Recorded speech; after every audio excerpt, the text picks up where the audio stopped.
Welcome to the Listen to This Bull live show. My name is Matt Mulholland, and I'm all alone in my studio. Remington's not going to be joining us today, but that's okay because I have a crap ton of people, nay, a shit ton, if you will, of people that will be joining me today as there is an event that we have been invited to host. And this is in Pennsylvania for Coastal Claims grand opening. And I'm about to put on neck tattoo and Jason Quimby. How's it going, guys? Rocking and rolling. Fantastic. We're having a good hair day over here. Yes. I like the background that you guys have going on. I've been all morning working on it. So we've got this special episode. We did one before where Coastal Claims opened up a office in Texas. Yep. And now you guys are in Pennsylvania. So this is an early episode. It's probably going to go a lot longer. We're going to bring on everybody that you have at that event. I'm not in Pennsylvania, obviously. And that's why Neck Tattoo is there. And we're going to ask a bunch of weird-ass questions. We're going to have a lot of fun with it. If you guys are watching this and you want to ask questions to the people that are in the audience, we do actually still want to make some kind of a learning experience out of this for you.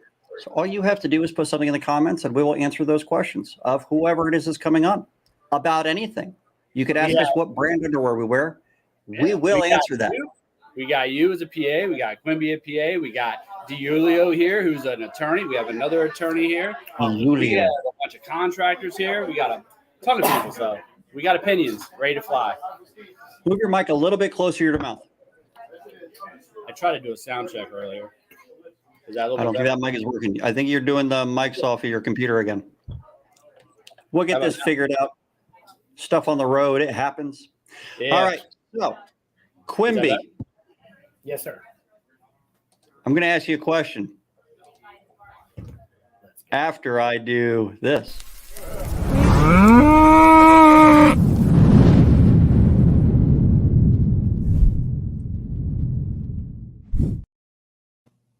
Question is very simple.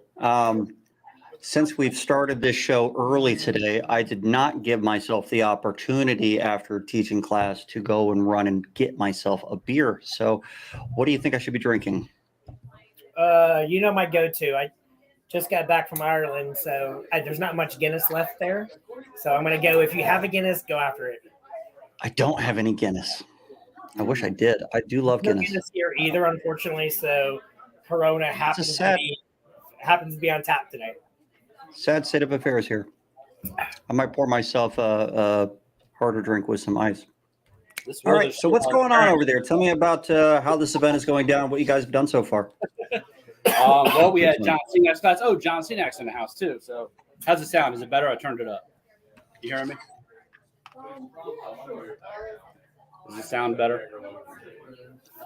It's the same. You sound like you're coming from your mic. Okay, well, we'll check it out. Anyway, so yeah, we got John Sinak here. He hosted the class today, his discontinued shingle master class. We had a nice turnout for that. Had some fun there. A lot of those guys are over here now with us. That's a great class. It is. I'd say, it was a lot of fun being able to be a part of that and kind of float around the back and, talk behind the scenes and stuff. So, yeah, You talk some shit behind the scenes? Huh? You were talking shit behind the scenes? Can you imagine that? When you do that, you're not supposed to say anything about it. Well, I can say that I do it. Who said no one's listening to me? No one cares who I am. That's true. I can talk all I want. So, but we got a full house over here. It's pretty loud. I don't know if I'm talking louder than I should, but it's been a good day so far. Yeah. Quimby, what's been your experience today? What's actually going on? You're with Coastal Claims, and this is your event, basically. So tell me about it. So, like Necktat said, there was such a great turnout. John absolutely killed it. We had Holly up there talk for a little bit. We had a few moments to talk about some new ways of approaching business. And what I found was interesting, and I've done a handful of these events, everybody asked really good questions. Everyone was engaged. So I was really happy to see that they were there to learn. They were really embracing what they heard. So I just thought it was a good event for everybody. So any nuggets from that class you guys want to share with everybody else so they don't have to go see it? Come to the class. That's not cool. You got to give them something. You got to give them a taste. Don't you know how drugs work? You got to give them a little bit. That's it. John did mention a few times. Well, if you want to learn about this, NCI has a great class. He mentioned it a couple times. He didn't give the nuggets away, as Frank says. Yeah. Well, that's nice. Yeah.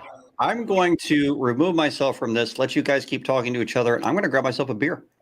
I'll be back in a minute. All right. Good. Can I kick you off? Oh, he kicked himself off. So here we are. All right, Mr. Quimby. Now, I don't know how my audio is without him telling me. Sorry. So, were there some things you wanted to kind of talk about? I know we've got several different levels of expertise in here in this room today. Mr. Quimby, public adjuster extraordinaire, just got back from Dublin. How's that? Good times. There's no Guinness left there. No Guinness left. It's all gone. His European trip. So, I guess while you can think about that, I'll say, hey, we got Wheeler, Delio, and Barnaby sponsored this. They gave me a shirt. They gave me a cup. It's kind of nice. I'm enjoying it. I wish I had some Guinness to drink out of the cup. God bless. I love my Guinness. Yeah. Well, today's class was really well-rounded, in my opinion. So obviously we talked about John talked about the shingle side, the implications on how to enforce it instead of repair. So it was just a really good course in that side. We brought in from a PA perspective. We basically said, hey, when you want to build your business, grow your business, a good PA is a resource. So if a PA is a good resource, there's no excuses why these contractors can't grow their business. They can't have a better culture. They can't increase their sales.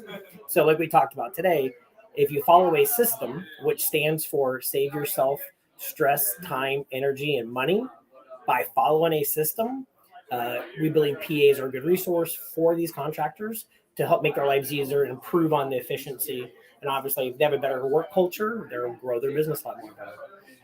Yeah, and I believe like a good ethical culture kind of plays a big part of that too. As a contractor, if you can't ask a PA to try to get illegitimate line items or something like that. So you got to make sure that as a contractor, you're working the most, as ethically as you can, and writing things the way it should be written. I guess properly identifying stuff and know your lane, know your limits, know your materials, know your build methods. Write them legitimate. Put them down and don't waver. Stand behind it. And, when push comes to shove, you go as far as you can as a contractor, then, yeah, I mean, that's absolutely, I guess, technically that's where the PA kind of comes in. But I guess what Jason's saying is, there's really nothing wrong with having a PA come in the beginning. And especially if you guys pregame before the claims are even called in to kind of establish your outline, your method. Look, this is how I do it. This is how I write them. This is how I install them. This is the materials I use. This is what it is. Get all that worked out ahead of time and establish a strong relationship with the PAs you like to work with.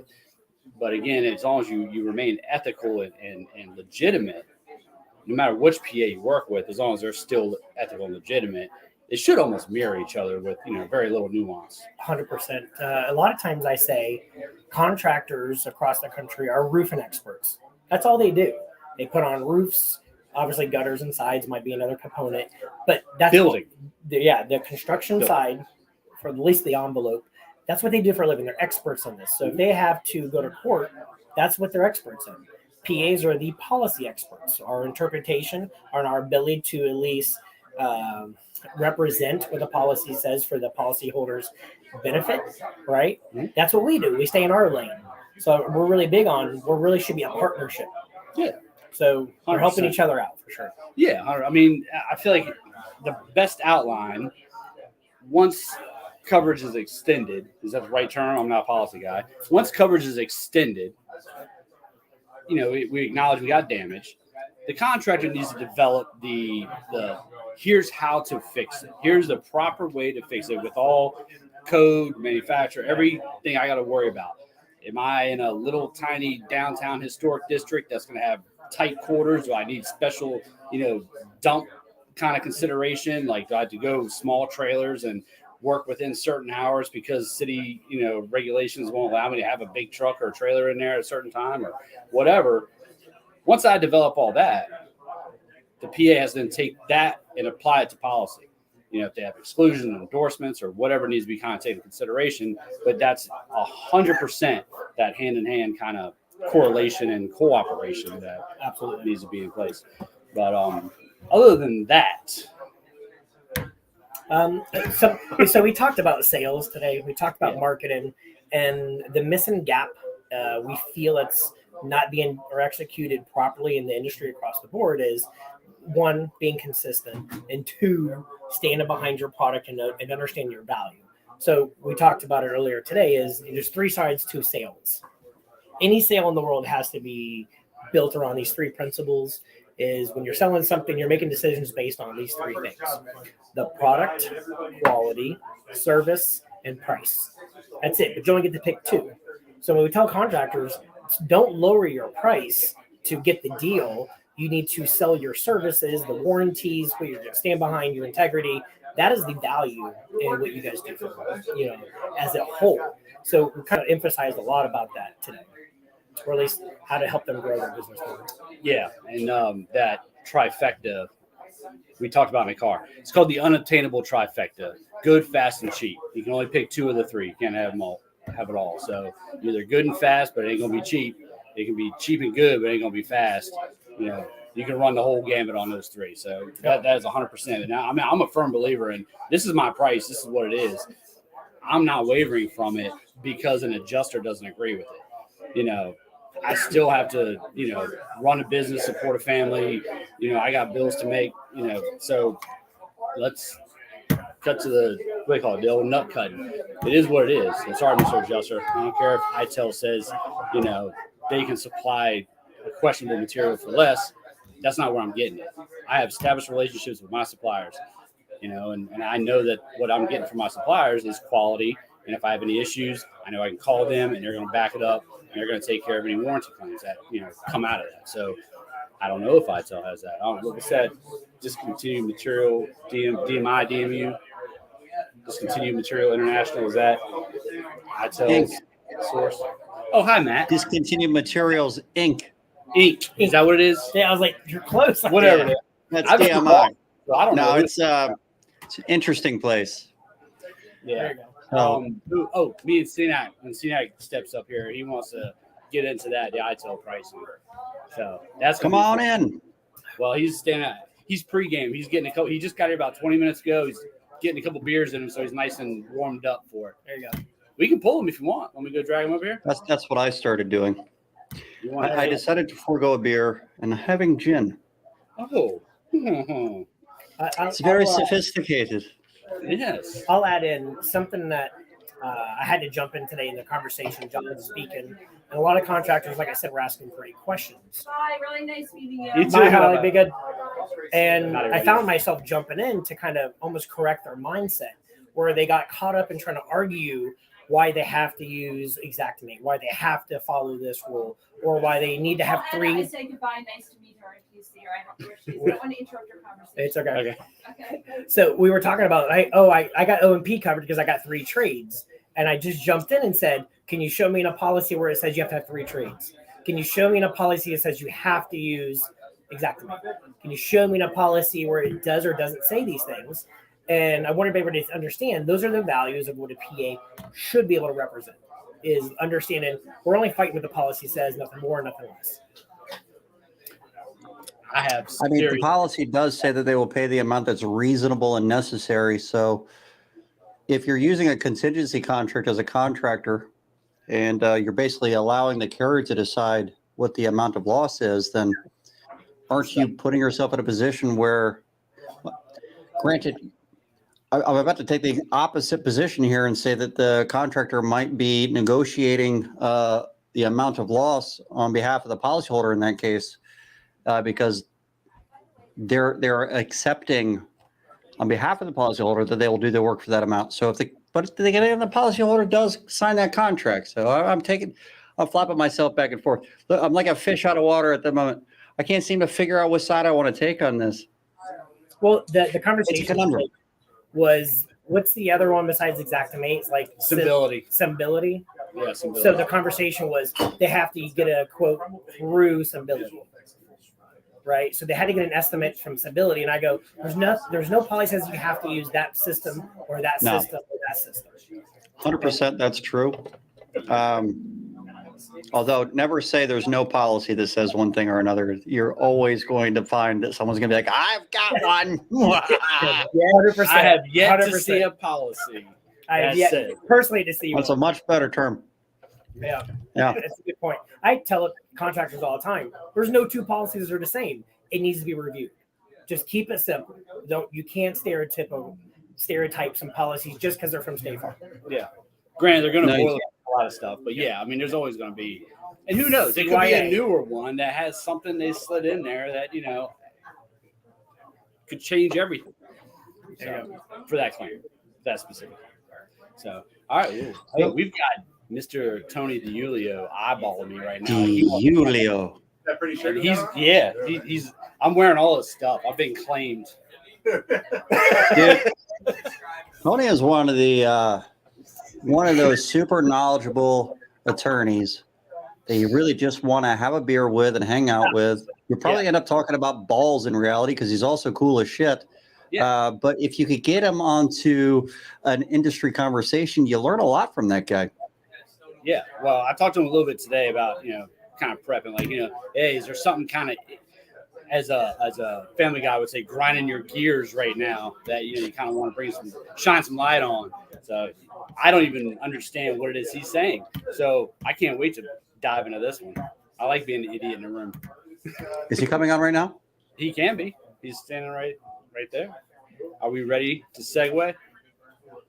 All right, let's tap out. All right. Get him. Bye, Quimby. Nice That's seeing it. you. Come I'll back be later, back. Jason. Mr. I got more DiUlio, questions for you. come on, man. Come on down. DiUlio. Grab the hot seat. So Slide sorry. in. So sorry, everybody. Oh, not Matt. Please, not Matt. Our Oh, brave jeez. sponsor that What's decided up, to come here, buddy? putting his name on my chest. Yeah, what I really want, I wanted to try and get it before we got here, was a band for around Matt's hat to just have WDB legal right at the top. I think that would be really great for you, and I really think you should be thinking about doing that. That's all I'm going to say. Thought about putting a Velcro patch there just so I could swap things in and out for whatever reason. That's perfect. Yeah. See, that's a great idea. It'll be a Great sponsorship. idea. Yeah. You can buy time on my hat, Tony. Yep. Dude, I think we're good. My long leg. We're I good. apologize. Yeah, he's a long fella over here. I am. I will start renting this space out for $2,000 a month. Yeah. All a right. good Well, billboard. hey, that's it. Yeah. A good Yeah. billboard. Mhm. So how are you guys doing tonight? I Cheers. promise I'll keep it clean. Love the cup. So how are you doing, Tony? How are things in Pennsylvania? Busy. Insurance companies are getting no better. In fact, they're getting worse. So it keeps me occupied, which I like. We just had a claim, just finished jury trial against MJM 3 weeks ago, $660,000 from a full denial to $660,000 because they wanted to try and I got to tell this story real quick. The NJM had two important people that were involved in the claim. First was a restoration contractor, rebuild contractor, Mark One. I'm sure you've seen or heard of them. And Mark One goes out and was acting as the kind of field person for NJM. The whole case was about an electrical surge. Great. Everyone agrees they need an electrical expert. Great. We send one out. Mark One watches all of it happen, says everything looks like he's doing it the right way. Get the report. Electrical's damaged as a result of the surge. NJM says, we don't want to pay for the electrical in the house.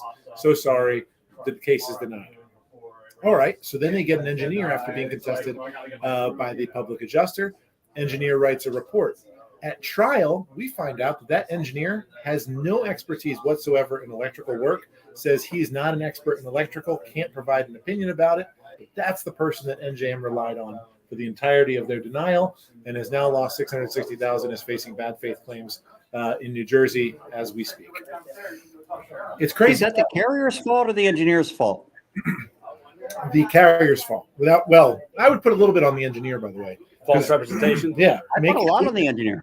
Writing a report that specifically indicates that the electrical testing was not appropriate and that he cannot make a conclusive determination as to the result with no expertise in electrical work, I think is absolutely a problem. But NJM cherry-picked that person to give them the report they wanted, and that was the end of it. I mean, you would think if you're hiring an engineer, you're hiring an engineer that's licensed with a stamp ready to Sure. go. So There's no license for forensic engineering. There's no license for that. There's civil, there's mechanical, and there is structural, right? Yeah, but there's also electrical. There's Electrical, sure. So if you're hiring an engineer, and most of the time they're going to hire a firm, if the engineer is not competent in that, they're legally required to notify their client that they are not competent and able to make a determination on something. And if they don't do that, they definitely violate the code of ethics for the board of engineers that they're a part of. But it might actually be statutorily wrong for them to do so and take on a project where they know that they don't have competency without telling their client. If he never notified them of this, there'd be a problem. It would have been really interesting to find out that he did in some kind of a discovery phase, though. Yeah. And what's nuts, it got one step worse once it got into litigation. Mark One wrote a report that we end up getting in discovery that says because our engineer can't be conclusive about the results from the electrical testing, we need to test all of the electrical circuits in the property. There was 186 electrical circuits in the property. Our guy tested every single one of them. During litigation, they send out their own an actual electrical expert. Is that cost incurred going back? Cost incurred. Now, I want you to guess. Mark One says they need to test every one. Our guy tested 186. I want you to guess how many circuits did their actual electrical expert test? 7. Exactly right. 7? I did not give him We that did not answer. pregame that. Did not give him that answer. Swear to God. 7 of 186. I have ESPN. She gets on the stand and says, "Oh, that's You not need to an go buy a appropriate." lottery ticket. Yeah, that 7's not an appropriate sample size. I can't tell you whether or not the system is damaged or not. That's what she says on the stand during the trial. I mean, it blows my mind. You're like, what, Carrier? What are you doing? This is the stuff. If you have, and not to toot my own horn a little, but if you have an attorney willing to fight the fight and take it all the way, this is the stuff that you discover and end up getting the win from because it's egregious. It's absolutely egregious. No, you should actually toot your own horn because I tell you, I've been through the gambit with don't know how many damn claims, but you should toot your own. No one else is. No, but I mean, it really is. I've tried to find like local attorneys before I met Tony for my customers. Shut up, Matt. You're distracting me now. But You're over there just dry tooting his horn right in front of us all right now, man. Well, I got the camera angled up just enough. He is kind of tall. You can't see his trombone, but you hear it though. But I've tried to find attorneys to help out customers of mine that we just hit a wall on, and all the ones I've spoken to are all, send them my way. I'll see what I can do. They're just really nonchalant and never even really follow through to do anything. Tony, Remington are really, in my very limited experience, are the only two that are really passionate and will go that extra mile and dig in and find, the where it's screwed up, where the carriers dropped the ball, didn't vet people, whatever the case may be, And it's so unfortunate. There's so many people out there who try to find an attorney that gets someone that does maybe personal injury work, right? And they think, oh, this is a great personal injury attorney. They litigate cases all the time. This is exactly who I want because they're a pit bull when it comes to this stuff. The truth is, if you're not doing this, if you're not reading insurance policies, if you don't have that background knowledge that I think I bring to the table, you're getting a disservice. It's just, I don't want to practice doing, real estate transactions or, employment discrimination. It's not my interest. I don't know it. Yeah. Let someone else handle it. Well, that's like, I got a great flooring contractor. My hardwood floors came out dead straight and it looked beautiful. A roof isn't too much different. You're still laying them in line. He's got to be a great roofer. No. More often than not, they end up surpassing a suit limitation period if they try to come in from somewhere else because they're thinking they have 7 years or whatever it is for a normal tort case. And it ends up causing some issues down the road. They think it's all the same, and it isn't. Different rules. Hear someone else that knows this industry. Get someone who knows the industry. I mean, I think there is a difference even in the industry. I think there are people who do this job, and especially in this Pennsylvania, New Jersey area. I know them personally. They are incredibly nice people. Love them to death. but they're just not up on it. They're doing it because it's just work that comes in, but they don't follow the law the way we do. Yeah. It makes a difference. Yeah, and especially up here. I mean, I don't know how many people that are watching are familiar with this Northeast region. There's a lot of like great historic buildings with like awesome architecture, slate, very old vintage stuff that. Yeah, I mean, if you get hit with something, hurricane, we do get hurricanes up here every once in a while. I think they're saying this year we're supposed to actually be bullseyed a little bit. But, if you don't get indemnified on something, a building built in the 1800s. Knowing the right arguments, and you're going to have some great, you've already had some coastal claims on here. But there's someone who's coming up who's going to be talking about the roofing shingles and understanding what goes into a roofing shingle and how you need to repair that, and having an attorney that can actually do it. Because, by the way, I've replaced roofs myself. I've actually done shingle work. My dad was a contractor, and that's how I ultimately got into this. He still got cougar paws. I've done it. I was just on my roof 2 weeks ago. I got hit by hail. Actually, there was a hailstorm in Jersey. You got hit while you were on the roof? Not while I was on there. No. That would be amazing. Yeah, we had 2-inch hail in New Jersey. Nobody in South Jersey gets 2-inch hail. It never happens. We had 3-inch in Maryland not too long ago. Nuts. Yeah. I've only ever had 3 inches. Wow. So a poor one out for you. That's so sorry. Are you trying to toot your own horn, Matt? Can't really find it. That's another trombone joke. Anyways, yeah, it was definitely a trombone. So I do want to hear back from questions from you guys about what's going on in Pennsylvania and New Jersey, but I wanted an opportunity while I was on, if it's okay with you guys, to talk about one of my biggest pet peeves right now about what's going on. Carriers, the more and more I'm seeing, are changing the way they are adjusting claims without changing the policy. I don't know if you guys have seen this or not. There are a lot of carriers who go out to a loss, and for 10, 15, 20 years, they would adjust that loss the same exact way. And all of a sudden, they get orders from up on high that says, "Oh, we're not paying for a full roof. It's not happening. We're not going to do it. And we're going to pay for 17, 25, 38 shingles. But we're not paying you for the roof." And they do it with no basis or change in the policy language as to how they're adjusting it. And it's becoming a huge problem in the industry. I mean, you guys must be seeing this, right? Absolutely. Well, I mean, contracts work. Part of the McKinsey model. Yeah, it's happening nationwide.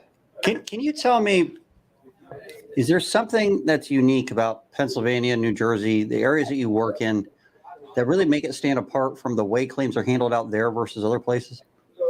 Yeah, so great question. And just so everyone on here knows, I actually practice New York to Florida. I've got cases in Oklahoma right now. There's nowhere in the country that I can't go at this point, but we're actually expanding our own attorney base. So if you need some help, give me a call. I'll be happy to help. I've done my plug. Happy to do it. In Pennsylvania and New Jersey, what's unique about this area is two aspects: the age of the properties and what we're dealing with when it comes to claims, and the volume of the people. Right? You've got New Jersey, which is still, I believe, the densest state when it comes to populace in the country, and then the Philadelphia area, which is incredibly dense as well. And as a result, you've got this huge, huge volume of losses and a breadth of litigation that's been going on for almost a century of insurance litigation that you can turn back to. So you really need to make sure when you're up here and adjusting claims and dealing with it, you've got an understanding as to those unique aspects of the loss, right? When you're dealing with a home that was built in 1850, what does that mean compared to a home that was built in 2010? Yeah, there's a real adjustment difference for those two losses. One of the biggest being you get paid for what you have. Now, everyone knows if you've got a plaster wall, what it's going to cost to do a plaster wall or a plaster ceiling might be way different than what the drywall on this wall in this room is. And knowing that difference can make a big value difference for the insured when they're ultimately getting the claim paid. So things like that is the easiest example, but it makes a big difference. Yeah, and another big one, like I said earlier, slate roofs up here, especially like in Jersey, Philly, New York. There's a whole bunch of historic slate roof styles that good luck finding somebody that effectively knows how to install slate. There's only a handful of guys up here that really know how to do it, and when they do it, it's an art form. It's not. But they're all really starting to fall apart right about now too. The vast majority of them are still, installed in the 1920s, 1930s. They're all losing a lot of their mineral deposits in them. They're basically getting to the point where they're about to crumble. So I wouldn't be Yeah. surprised if they have a lot of wind damage and hail damage on them out in that area. Yeah, People and just there's don't go back with slate very often anymore either. Yeah, and there's well, they got synthetic slates now too that they're trying to use that to patch and stuff, but it never looks the same. But Yeah. everybody kind of has this idea that slate's indestructible. You're not going to be able to damage slate or whatever. But it's a rock. It's got imperfections. It's slate stone. It's cut out. So I mean, there's It's got all minerals that come to the surface over time. It effloresces. It Yeah. loses a lot of mineral content. It loses a lot of its structure as it gets old. At about 70 years old, they really start to get to the point where you can flick them and they break. yeah. And that's the problem when you get to these roofs, and you can see there is some aged issues to that roof, no question. But the biggest problem we get out here is you have those aged problems, and then you've got a storm that causes wind damage or significant enough hail that causes some problem, and the carriers come in and they say the same thing every Wear time: and tear. wear and tear. Right? It's their favorite line in the world: wear and tear, wear and tear. I don't care if that roof is 90% worn and torn and beat to hell. If that roof has wind and storm damage to it, then there is no question in my mind it is covered under that insurance policy. And it is ridiculous that I have to keep dealing with this. That is bullshit. That's beautiful. That is absolutely beautiful. What the hell is that? What are you talking about? Right. Genius. Wow, dude. The first time you're ever seeing that, Matt, but it's absolutely. Yeah, I haven't seen that. He did not tell me about that. That's No, I didn't tell anybody ridiculous. about I'm this. so happy that I'm here for this. I'm so excited that I get to be part of this. I want to wear that to a convention and see if people recognize me. No, you don't. I'm gonna tell you right now. I think I already have a small furry animal in my mouth. That happened to me when I was growing the mustache out. There's a point where it just always ends up in your mouth, and there's nothing you can do about it. Everything you eat, it's in your mouth. Every time you kiss your wife, you're kissing your own mustache. It's terrible. I was a $4. At some point, it gets out to the sides. You can kind of leave it there with some wax, but it's a nightmare. I can never cut this, or I'd have to go through that again. It was about a month and a half of just disgusting. Nasty. So- It's nasty. The other big thing I wanted to bring up, because I know you got more people. You guys want to get on this thing. Oh, I'm gonna run this all night long. Oh, it don't you matter. just Let's keep go. going. Yeah. All right, well, drinks are on me tonight, so I've paid for all that stuff out there. So whatever happens, is the aspect of class action claims against insurance companies. I don't know about you guys, but it gets so frustrating day in, day out, fighting the same fight over and over and over again with these insurance companies. Right? You're always fighting over that worn and torn roof. You're always fighting over these issues. So one of the things that my office has kind of turned to is class action litigation. And I hadn't done it until about 4 years ago. I did my first class action against travelers. They were denying claims for rot, despite the fact that they had a $5,000 rot endorsement in their policy.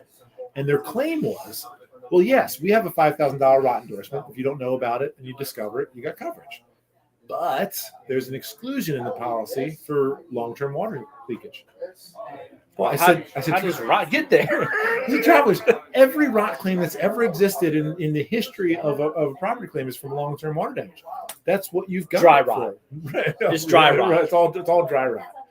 So travelers, I get them on the record and they say, because there was a recorded statement, and I get them on the record. They say, well, I actually don't know why that provision's in there. We never pay those claims. And red flag goes up. They talk about contractors fluffing. Right. This is something the homeowners are paying for with travelers. So we file this class action.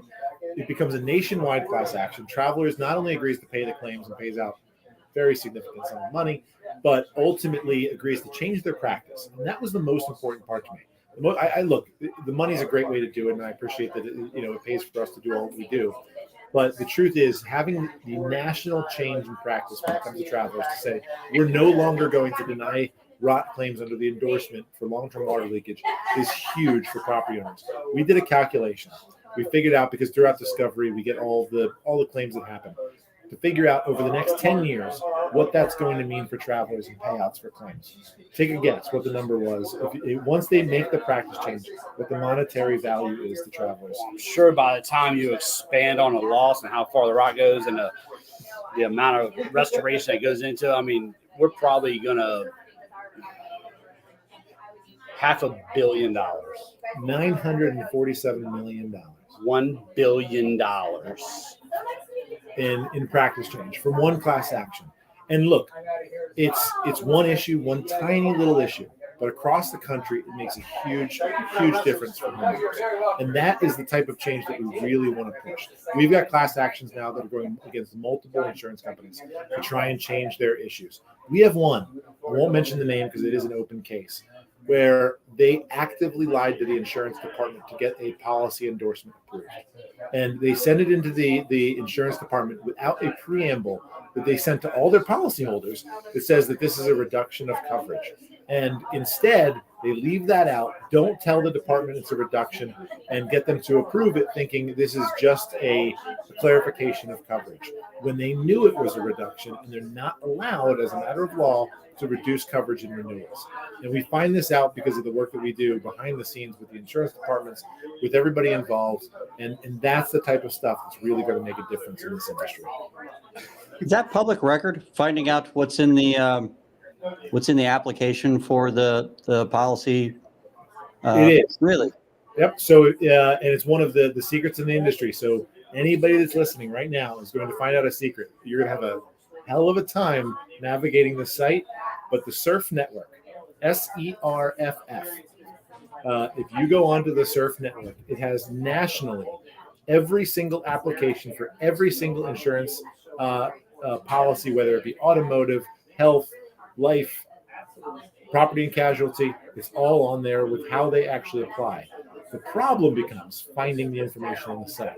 They use their own coding system, so you can't just look up all state policy X number, HO 03-1020. You can't just keyword search it. You can't do that. So finding stuff is a nightmare. I've become, if I toot my own horn again, just for you, Matt, I've gotten pretty good at finding the stuff. So if you ever need that, let me know. I will be happy to grab it for you. But it's a nightmare to try and get that information. I definitely want to dig into some of this. I just pulled up the website, and there's a podcast by someone at the NAIC, which would be interesting to watch, or it could be incredibly boring. Yep. I don't really know. A repository of all of the filings nationwide with the NAIC, National Association of Insurance Commissioners, for the filings with all of the insurance departments from the carriers. If you try and go on it, I think it looks like you're looking right now.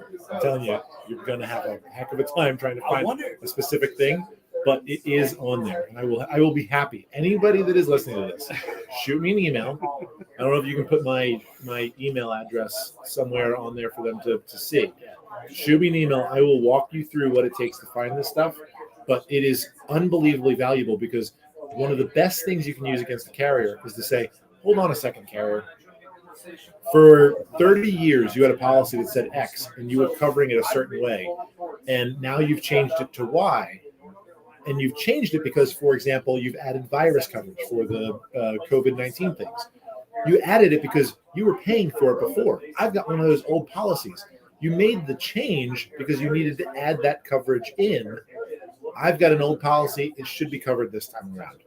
And it's invaluable when you find those differences. We've done similar things with the Georgia Department of Insurance at Allgood, where Farmers Insurance changed their policy language dramatically from the next gen policy when they switched over to the SMART plan. And there was a point in time when they stopped treating the next gen policy differently than the SMART plan. And we had to bring a rolling cart into the Department of Insurance office of all of our claims where they had treated next gen customers differently than they had in the previous 6 months, with a whole nother box filled with files of these things. We had to show them the differences. We actually sat down with the head of the fraud department, and who, before we even got started talking about how Farmers was doing this, started telling us how the fraud is only committed by insurance or policyholders, not by insurance carriers.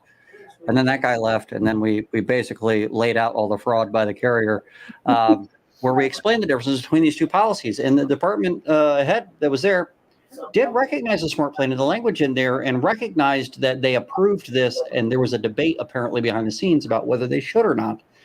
But all I had to do was show them. They only wanted 5. They didn't want my boxes and boxes of shit. We had a lot of claims. They only wanted 5, but I just had to show them that. I never got to see the results because they don't tell you this. But for the next 6 months, farmers paid for everything. Yep. It didn't win. I don't feel they did. It was awesome. There's What's a your email boundary address? to that. And I'm outside of it. Yeah, the one thing I'll say about farmers at least tells you in their policy that they write shit policies versus other carriers like, I don't know, Snake Farm. I'm so sorry. Did I misspeak? I meant State Farm. No. State Farm, who just changes how they do things without ever telling you they're going to change things. They just do it differently. So, farmers, they write terrible policies, but they tell you they're terrible policies in the policy. Well, I think it's the most brilliant and the worst policy of all time. Being able to use it as a comparison to other policies is very useful as a public adjuster. No, Mr. Adjuster, your policy doesn't say what you're saying that it says. If it did, then it would say this. Insert policy from Farmers. See how Farmers specifies everything that you just said? Here's your policy. It says like half of that, but not all of it. So how can yours say this? Why isn't it written like this one? I love doing that. Which is so funny because they try that all the time, right? They want to say what they meant to say, right? They try to deny a claim by saying, "Oh, our policy says this." No, it doesn't. You don't have that specificity in there, and that's exactly right, Matt. And that is an amazing tactic to use that policy against the carriers to say, "This is how you do it." If you really want to deny a claim, this is how you write it. Well, isn't it intentional for them to leave it ambiguous so that it's up for interpretation and they can They definitely can. Yeah. Farmers took the opposite approach and just specifically wrote everything out. Yeah. And what's so Even interesting? functional impairment. Yeah, if you read it, if you start to get into the history, I've become such an insurance nerd. It's ridiculous. But if you get into the history of it, the reason carriers You're among friends. I know, right? Yeah. Historically, you never had policy changes because carriers were so afraid of what does it mean if we change a policy? Because we have 50 years of litigation that says this is what this provision means. I don't want to write something new because I don't know what's going to happen with that. Well, all of a sudden, Farmers comes out and starts changing their policy somewhat regularly, right? They do next gen, they do smart plan and smart home, and other carriers have watched that happen and said, all right, I'm going to try it. I'm going to see what happens now. And everybody has now shifted even further away from your ISO forms to get to not even an ISO adjusted form, not even like, oh, I'm going to change a few words. They're just rewriting the whole darn thing. Well, They're completely different. Of time they have between when people start calling bullshit on it till it goes through litigation and there's case law. Think about the number of claims that they can unfairly close in that 3, 4, 5 year period. 4 years. I mean, that could be a lot of damn money. 4 years. That's my guess. Is any change in the policy? It's going to take you 4 years before you see any substantive arguments against that policy. Yeah. So whatever, shoot for it. And then once you get that, they can just rewrite it again in some other way. And that's exactly what Farmers has done. I should be a lawyer. Yeah, right. That's right. No, you should not be. Hey, what's your email address, Tony? It is A, and then my last name, Diulio, DIULIO at wdblegal.com. So Diulio at wdblegal.com. And anyone that's got questions, look, that Surf Network, it's an amazing resource once you figure it out, but it's a bear to get through. Cool. There's some whistleblower group that go through a comb and then categorize it by carrier and stuff like that, and just kind of like, here it is. One of the things, Snowden. Edward Snowden. Yeah, we need an Edward Snowden of the insurance world. One of the things we've done is, so there's a few adjusters that have come from the carrier side that come to the light. We're the Jedis of the world and have jumped over, and they're great. So we've started to create an actual network of people who have jumped ship, whether it be public adjusters or just left the field at all. Because what I'm finding is they are very willing to give me information off the record normally because they don't want their name over beers. But I can, as a result, I can target my discovery and ask very pointed, specific questions. Because what happens is you've got an insurance company who has underwriting guidelines, and they call them something different in every company. Every company's got a different term for it. So I'll use my favorite company, State Farm. State Farm has the OGs, operational guidelines. And if you have discovery, like every other attorney on the planet, where it's just form discovery and it says, hey, send me all of the material you use for training, guidelines, other purposes, send me everything. They send some general objection and say, we don't know what you're talking about. It's too broad. We're not sending it over. Okay. If I send something that says, send me your operational guidelines relating to hail claims during this time of loss, they have no choice but to send it to me because now I know what it's called. I know exactly what I need, and they have to send it. I mean, there's no choice. So once you get that insider knowledge, it goes a long way to getting what you need. It's good to have people like this on our side. It may look. I don't know. Again, it's not just me. There are a lot of good attorneys that do what I do. I just haven't met them yet. And I'm not saying they're not. I just, you guys need to advertise better. You need better Facebook. You know, someone that wants to do it for me, I'm happy to pay I for can it. probably find you a guy. The point is, you need to get the right people to do this stuff because it's when you've got that knowledge to dive into that stuff, you get way better results. Yeah, I mean, I'm willing to go. I'm willing to go toe to toe with anybody to say we get the good results. You gonna say something, Matt? Or are you still absorbing? I think he's still looking up the Surf Network because he hasn't even figured out how to find the right state. I'm telling you. No. I'm thinking a little bit deep about. You said that you've developed a network. Is it something that people can join if they've come from that area? Yes, it is. It is not by any means a public aspect. It's not like I've got a Facebook group of, hey, join me if you're ex insurance company. Maybe I should try that. Though. It's not a bad idea. I kind of like the cloak and dagger thing, right? But it is. I will secret openly admit handshakes. it is behind the scenes because I know a lot of people on that side of things. If you want to send me a message later on of invite, I'd make sure it's someone that I would trust before I sent them your way. But there's probably 20 or so people that I could add into that group. Yeah, and it's in the value you get when you can get that insider look as to how things are handled, how things are done behind the scenes. It's invaluable. I mean, it's incredible. Mind blowing, I'm sure. Yep. Yeah, it really is. I keep seeing. I feel like I'm seeing stuff pop on the side, and I don't. Yeah, people are asking. Oh, Frank's jumping in now. Frank. I mean, I feel like Frank's actually. Frank thinks watching me is like watching paint dry at the moment because you hit me with that network thing. You're right. You're right. That's what I nearly guarantee every single person on this right now is watching to try and figure out, oh, what is the surf? What is surf? How do I do this? Is there a difference between? I gave up on it instantly because there's too many little pop-ups on my screen, to be honest. I tried to create a user account and I couldn't even figure out how to do that. So it's going to take me a minute to dig through that website. We were talking about the smart plan, and this is a question that Frank had for me at one time on his back deck, which I need to get you on at some point, which really sounded gay for a second. That sounded gay as hell. Let me, Now he's trying to Whatever. so your neck tattoos, tooting your horn, and I'm inviting you to the back door. But is there a difference between a plan and a policy? You mean so when it comes to the smart plan, as by way of example, there is going to be no general difference when it comes to the coverages, other than whatever's specific to that thing. There are some terminologies out there for carriers, not usually in the policy forms, but within the company setup themselves, that changes who they're being held accountable to. So, for example, Allstate might be held accountable only to their board, and that's who they care about because that's all they want.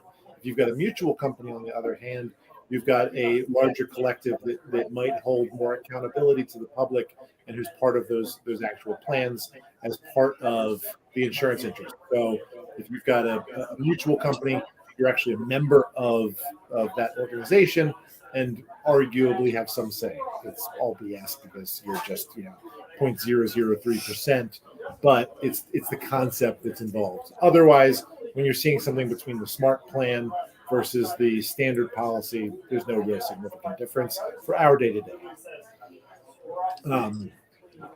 I thought I saw something else from Frank. There was other stuff that was popping up. Yeah, We've always talked some shit on here, so who knows what he has to put in here. I don't see another good question. To your end, you asked about, or you had mentioned, you got to figure out how to sign up with an account. You don't actually need an account. So one of the big secrets behind the scenes is you've got to get to the right link that just gets you to this map that shows you select your state and then you can get into all the accounts. You don't need Really? an account to sign up for SURF, because if you had to have an account, it meant you'd have to be part of the insurance commission in some form or fashion. But you don't actually need that. It's public access. Just found it. All right. They don't make it easily accessible for any human being to find without knowing this. Saving this. Now we're about to lose Matt. He's about to nerd out. Yeah, On did you You find already the map? lost me. If you got to There the I point- am. I found that page. I've got different states. Yep. If you've got that, you're in the right spot. Bye, Matt. Yep. You're gonna, Matt, don't do it. I've been to this website before. Hours. It's gonna be hours, man. Yeah, Matt and I had a phone conversation the other night where we're diving into NCI is a research facility, so we're trying to outline all these different things we want to research. Like how damage affects different things. Just merit it. So we nerd out on that kind of stuff, and this is another thing that Matt's that multifaceted. He's a policy plus contractor side. Yep. I can see you guys about to nerd out on some. Oh, yeah. Way too smart for me. All day, every day. I mean, it's one of the nice things about what I've done is my dad was a general contractor. So growing up, I got to work with him every day. Every summer, I was the first job he ever gave me. That's not true. First job was cleanup, which is the worst thing. I hate cleaning up construction jobs. The first job after that was doing insulation. I'm gonna take that later. Doing insulation with that stupid slap gun. It's miserable. It's hot. You're sticky and itchy, and it's a miserable thing. And I thought it was the worst thing in the world until I started putting a roof on in the middle of the summer. And I got the asphalt. I'm like, no, this is just a terrible experience. Dad, I'm going back to school. I'm thinking law school. Fiberglass mat shingles. You get the fiberglass all over you. They itch. It sucks. Especially when they're old and breaking apart. But imagine the difference you can get. I hope if I do my best, this will be my last toot of my horn. Imagine the difference you get with an attorney who knows what it takes to put on a roof, put in insulation, frame a house, do all that work versus somebody who's sit behind a desk all day. I mean, when you cross-examine an expert and say, wait a second, you're talking about the studs on that wall at 16 inches on center and understanding how construction is done makes it world of difference. Yeah, well, it goes back to like what you're saying, with being able to ask that specific question, having that wherewithal to know exactly where to drill it into. That is exactly right. No pun intended. That's a huge difference for us coming from a roofing side. I was slinging shingles myself. I was doing repairs to pay for Christmas presents. So there's definitely a lot of knowledge that comes from doing that kind of thing that can definitely help out if you're willing to dig in. It takes the right kind of personality still, not just that background knowledge. It takes some tenacity to really be able to dig into that. So You're so sweet. I missed something. You're right. Some heroes wear fake beards. There you go. Okay. What else is being seen out there? I mean, I don't know how many people on this call work up in the Northeast down to, I've got a trial going down in Georgia or in Florida or Virginia. Sorry, I've got another one in Florida, but Virginia going right now. That was at the Johnny Depp. When Johnny Depp had his whole trial going on, had our first day of trial. Ended up getting continued to November. But what are people seeing really in that range? Anyone that's on this as problems of, I keep seeing this over and over. What are ways to address them when it comes to either policy interpretation, arguments that are successful? I'd like to know if there's anybody on here that's got those questions.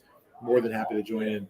Although I do see, like I said, Maybe I should shut up and let other people talk. yeah, I have right. my own questions. My problem is selfish. I keep staring.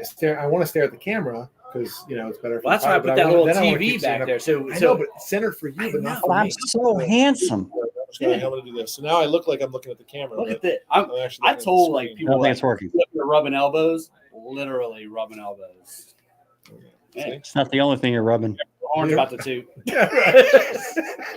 You sure you want to do this? You sure you want to hop on here in a moment? Because I don't know. He's been pretty close to me already today. So. Just We have CNAC standing right here. Let me tap out. I've been up for a little while.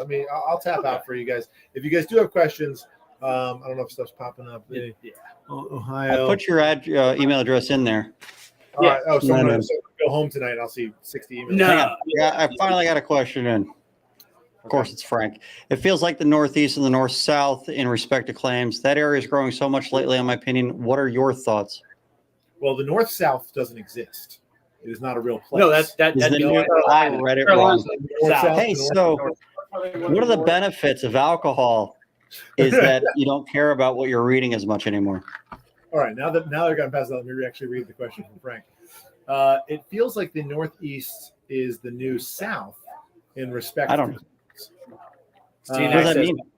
That area is growing so much lately, in my opinion. What are your thoughts?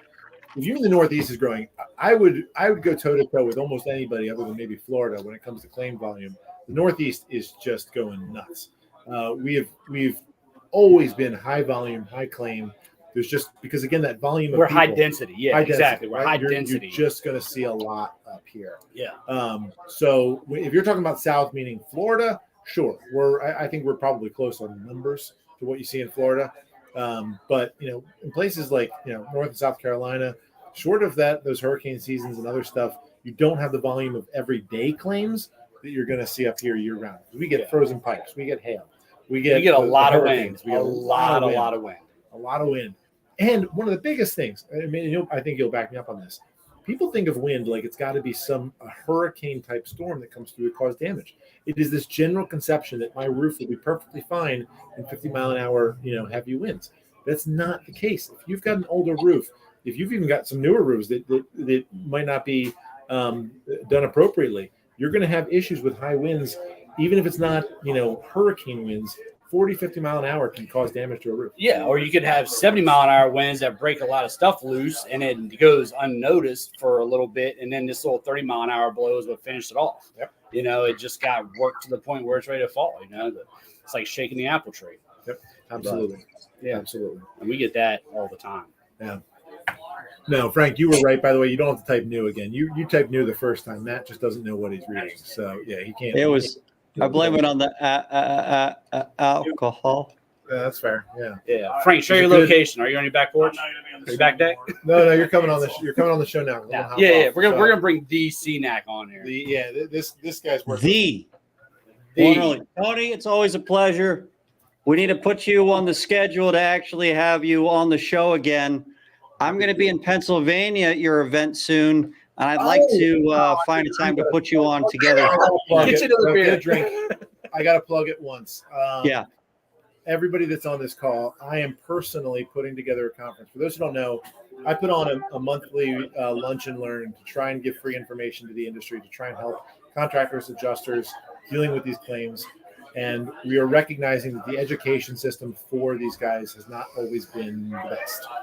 And you've got really great resources in people like Matt who have started an entire institute to try and train this stuff. So we're trying to do what we can up here to put together a conference up in the Philadelphia area, but for national information. This is not going to be Pennsylvania, New Jersey specific. It is going to be stuff that helps day-to-day adjusting and contracting on claims to deal with insurance companies. So it's called the PAGPS, the Public Adjuster Greater Philadelphia Conference or Summit. You absolutely should take a look. It is incredibly inexpensive, by the way. Earlier today, the conference was $600 for the contractors and adjusters to go attend. And it's worth every penny today, by the way. For 2 days, 9 to 10 credits for CEs. For non-MAPIA members is only $179. And it is absolutely worth going on. It is being sponsored largely by myself and MAPIA. It's mapia.com/PAGPS. I don't know if you can throw that up there, Matt. PA. Yeah, so mapia.com/PAGPS. What was you actually had an idea for what that should stand for, and I'm already forgetting. Yeah, it was public adjusters. Get something about knowledge, learning, get paid soon. Slower. right. That's a good one. So absolutely take a look. You should absolutely join and come up. 2 days. It's well worth it in October.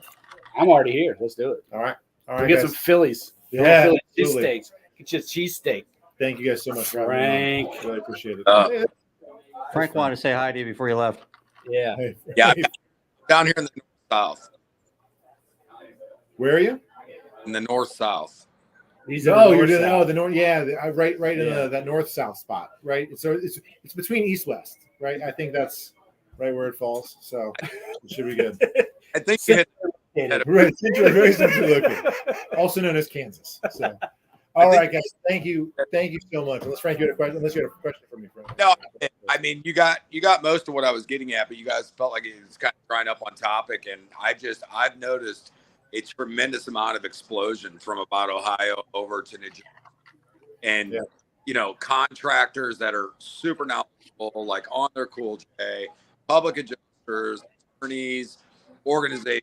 It just feels like what everyone felt before was Florida, South Carolina, Texas. I don't know. I just want to be in a room because it's the only room with AC. We lost you there at the end. I I think we're apologize. losing your audio. It has really blown up in the Ohio area. I feel like that was my biggest, the biggest pull for me right now has been people in Ohio. We've done a few cases out there because of what we're seeing. It really start to need a push for adjusters, good contractors, attorneys. I think it's us. Nothing's changed, with weather or structure. It's just I think the talent is moving up, Yeah. or the people that are already here are developing the talent and are able to, execute this stuff. Where a contractor would have said, "Yeah, you got a bunch of shingles blown off from that storm, $1,500, I'll fix it." Now it's turning into, "Well, actually, ma'am, you have an insurance claim here," or whatever. Kind of bringing that education to the forefront. Right, because recognizing, sure, maybe you can patch it, but that patch is not bringing them back to that pre-loss condition. Not making that solid roof, which couldn't be a better transition. Mr. Thank you so much. Cenac. It's like you guys teed it up for Thanks, me. Tony. So thank you again. That was a great tee up on Tony. You, Leo. I really love saying his last name. So, Mr. Cenac, it's I can John. repair any shingle with this little green snaky looking tool. You could get a good look at your steak by sticking your head up a bull's ass, but it's probably better to take your butcher's word for it. So, What movie is that Wow, from? Tommy Boy in the house. Yeah, Very there nice. thought we'd lead with that today just Let's do for it. fun because Tommy Boy. All right. that really is the transition. What is the right thing to do on any one of those roof assemblies? And I don't want to spend too much time on that because we do have a topic, Matt, predetermined. Kind of want to know. You don't know about it, but so I see this on the Bookface group that I run and so many others, and it's becoming a common thing. And I want to talk about it because I already know from other information out there it's going to get worse. But I tell pricing in insurance scopes. Stability's been doing it for a while. It's the new Mad Sky. It is. That's actually a good phrase for it. It's the new Mad Sky. So that's pretty accurate. But ITEL's been putting flooring pricing in estimates for years. Probably like, I don't know how long you've been in this, but I've never used it before. literally every year I've been in this. So 10, 15 years they've had pricing for flooring samples in there. And they're going to push the roof pricing a lot more. And it may even be considered independent research or pricing based on ITEL. Please contact blah, blah, blah. So we're already seeing people deal with it. So I just thought we'd talk about the diverse different ways that you can address that as a contractor or work around that to present your price. So there's my introduction to the topic, Matt. I'll let you take it from there. I can tell you how I would approach this based on the way that we've approached Mad Sky in the past. But I haven't had to deal with this ITEL situation myself. Do you know, though, let me get some basic information. Do you know if ITEL is the one that's actually selling the materials? They are not. So how are they working as a intermediary between you and a supply house? ITEL is pulling the ambiguous, like I say, oh, I got a guy. That's part of it, but they are working more and more. For those of you who are familiar with the materials direct supply, MDS, I think is what it was, that pricing that existed in some models for a while. That pricing existed for carriers that have recently made the switch to stability. They're using that, like, yes, you can order it through us, but it's not really coming from us. And they're pushing more and more to that. And here's the concept, right? They believe it to be market price protection, right? They're protecting the market and the consumer against gouging. It's kind of interesting. It's definitely a protection for the consumer here. It's definitely not something that they built in to save themselves money. This is clearly for the consumer. I don't want there to be any confusion on this because they did this, it's going to keep the contractors from gouging the consumers. Yes, that's the pitch, right? Because we all know that on any claim out there, any insurance claim, the consumer's price varies widely based on shingle product, right? No, Oh, wait, that's right. Their price is the same thing regardless of it's what always the same. That's why Xactimate works. Um, God, I so thought you were an industry leader. the whole idea of secure pricing, market secure pricing, market price protection, and stuff like that, they aren't really protecting the consumer. And don't get me wrong, let's be honest. There's probably some contractors out there that are being a little spaghetti against the wall and see what sticks on their pricing. That happens, right? We all know that there's a blend of There is a lot of that, going on, and it does lead to a lot of this kind of thing. We're So, gonna build a spaghetti gun out of the hell oh cannon. my gosh, that's a great idea. It'd be a great little short. That is a great short. So the bottom line is get ready for it. More carriers are going to adapt it because we're not going to see it in the Xactimate pricing model. Xactware will not adapt it. But Stability already has, and now the carriers that don't have Stability, they're targeting to offer this market price protection, this plan to help protect the consumer from price gouging. Right? Heaven forbid their bill go from $1,000 deductible to $1,000 deductible. It would be really terrible if they had to pay all $1,000 of their $1,000 deductible. If they did get a discount, aren't they supposed to get part of that discount from their deductible too? Just charge them the full $1,000 from day one. Oh my gosh, what a novel concept! You know, You should I actually teach want to hit this. I was clearly being facetious, but there are a lot of contractors that would believe that that's true. All right. So if, as far as a policy is concerned, whatever the amount is that you are incurring as a policyholder, that's how much the policy owes. And then the policy holder still only owes $1,000. So if you got a discount, if you got a family discount from a family roofer that was doing it for basically free, then you have incurred less and you still owe your deductible, the full amount of it. So it doesn't matter if you get a discount or not. You're still just paying the same amount out of pocket. I am so thankful we started there. Just to reiterate the fact that as an ethical contractor, the thing that you're doing is charging the deductible, and the insurance carrier technically owes for all costs incurred in excess of that deductible. Yeah. Doesn't matter what that is. It's just in excess of the deductible. honestly, I'd even like to implement, you know what, when we call this in, or you call this in, or, you know, when we decide, hey, you have damage, do you want to move forward this way? They say yes. If you do use a contingency, I would even say collect the deductible right then and there. Look, I'm going to move forward with this deductible. You know, we'll put on record that you paid $1,000. You already have cost incurred. You've absorbed your deductible already, and that will then be a credit towards the final contract. That could work out, but there are so many different deductibles now. It might depend on how the carrier ends up deciding what the cause of loss is. Sometimes they might say it's mechanical damage. I mean, vandalism. There might be a lower deductible for vandalism than hail or wind. Just saying. Yeah, you're right. And name storms and things like that could change. I do know a contractor who's collecting the deductible as the deposit. And where I see that being challenging is the varying amount. Like, what's your deposit? The deductible. Well, what do you mean? You don't have a set amount. That's where it gets a little bit difficult in that language. But let's go back to the price thing, because there's really a few different ways to handle this.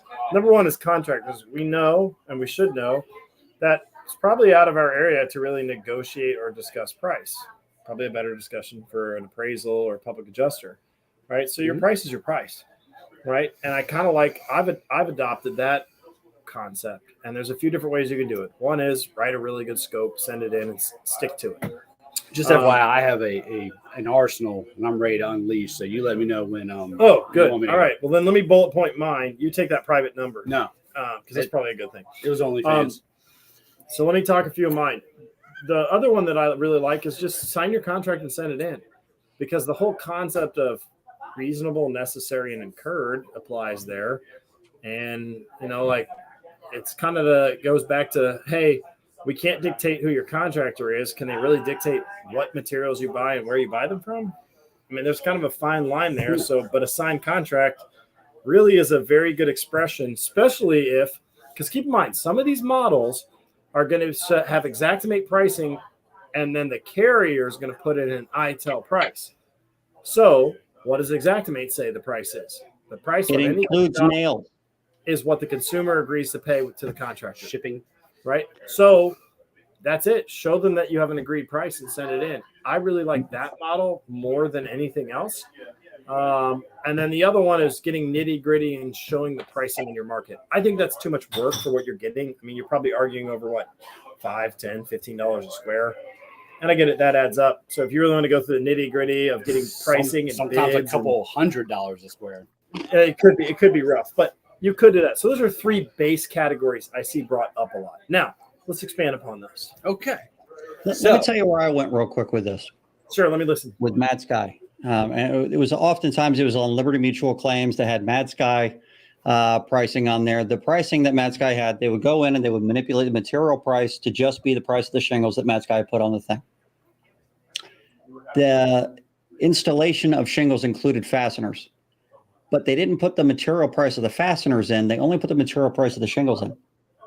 And so they artificially lowered the material cost to not include some of the components that were necessary for that line item to even be happening. On top of that, if you call Mad Sky, you would find out that you could not return any excess materials to them. So you didn't want to overorder. If you did overorder, which is what you would do in order to make sure that you didn't have a position, that's just weird. You were drinking clear beer. Oh, that's a drip. I'm not drinking. It's a reflection. It looks like a beer. It looks like the top of a green beer. They're green, so they disappear. It is a beer. It is a beer. What the Almost consumer like a phone for a second. audience can't see is this is a green screen behind us. So we're basically like glorified weathermen here. It's true. Wait a second. Based on your engineer course, what I understand is that if I stand in front of a green screen, I automatically have competency in meteorology. Is that right? Yeah, obviously. I mean, if an engineer does, you must. Yeah, It's I mean, still if an engineer right? has competency in meteorology, me being in front of a green screen must mean I also have competency.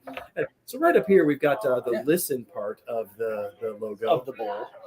Sorry. Anyway, Oh, bullshit. really distracted. I just thought the green Sorry. beer thing That was my fault. cool. I screwed up there. Back to Mad Sky and ITEL. If you can't return the materials, then you need to overorder just to make sure that you have enough. But if you can't return the materials, then you can't necessarily overorder. So you have to order the exact amount necessary at that price.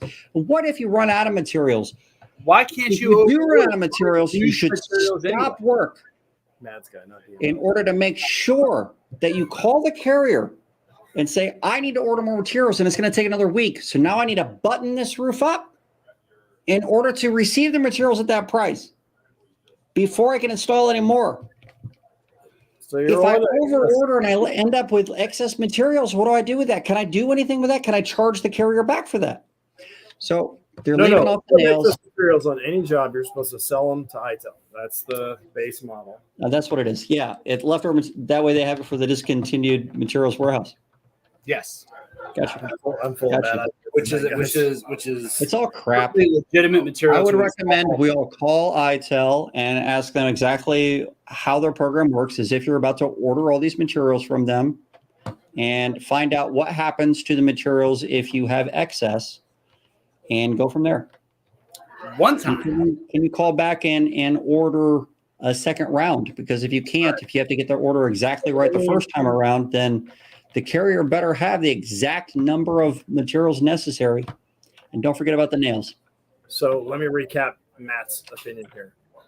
Is that there's a lot of questions that you need to be asking back in the process to really vet this, because when they are saying shingle pricing, what you have to be cautious about is, great, ITEL price the shingle, but don't all shingles include fasteners? And what are the other details? Is that roof loaded? Is that ground? Is that in store? Is there someone have to pick it up? There's so many details missed in the pricing from ITEL, right? That you need to do a little bit of vetting and figuring out, what does this include, and what are the other details, materials, services, or labor that may need to be added to your estimate just based on what's actually there. So, summary of Matt's, you probably need to do a little bit of asking of questions and some due diligence, right? It's going to go a long way to do a little bit of learning before you push back. one of the things, would you say that this is a fair assessment? One of the things we're guilty of in the contracting industry is we read an email from the adjuster, we pull the gun from the holster, and we shoot, and we forget to aim. We don't even check if there's bullets in there sometimes. We just, and we're like, Yeah. Oh maybe yeah. I should've- Well, we're like spacebar bandits, like all caps. All caps the whole time. Pull back and really do a little bit of research to figure out, hey, I probably want to send them point 1, 2, 3, 4, and 5 rather than just firing this one from the chamber that's going to completely miss. And they already have the no for that one in their flip chart sitting on the desk. So that's what Matt's point is here. Don't take it at face value. Dig deep. I have a totally different philosophy on this, and I've yet to really exercise. Mailing address, baseball bat. Option 3. My opinion on the matter is if you go onto your computer and you go into your control panel and you can get your uninstalled programs list, go to Xactimate, Silverlight, whatever the hell it's called, right click, delete, erase that shit off your computer. You don't need it. If someone calls you off the street, customer to contractor, and says, hey, I need you to come out and give me a price on a roof, you're not going to write that in Xactimate. Why do it for the carrier? Because they want an itemized list. Matt, how many policies have you read that explicitly say that the claim will be settled based on pricing set forth by Xactimate?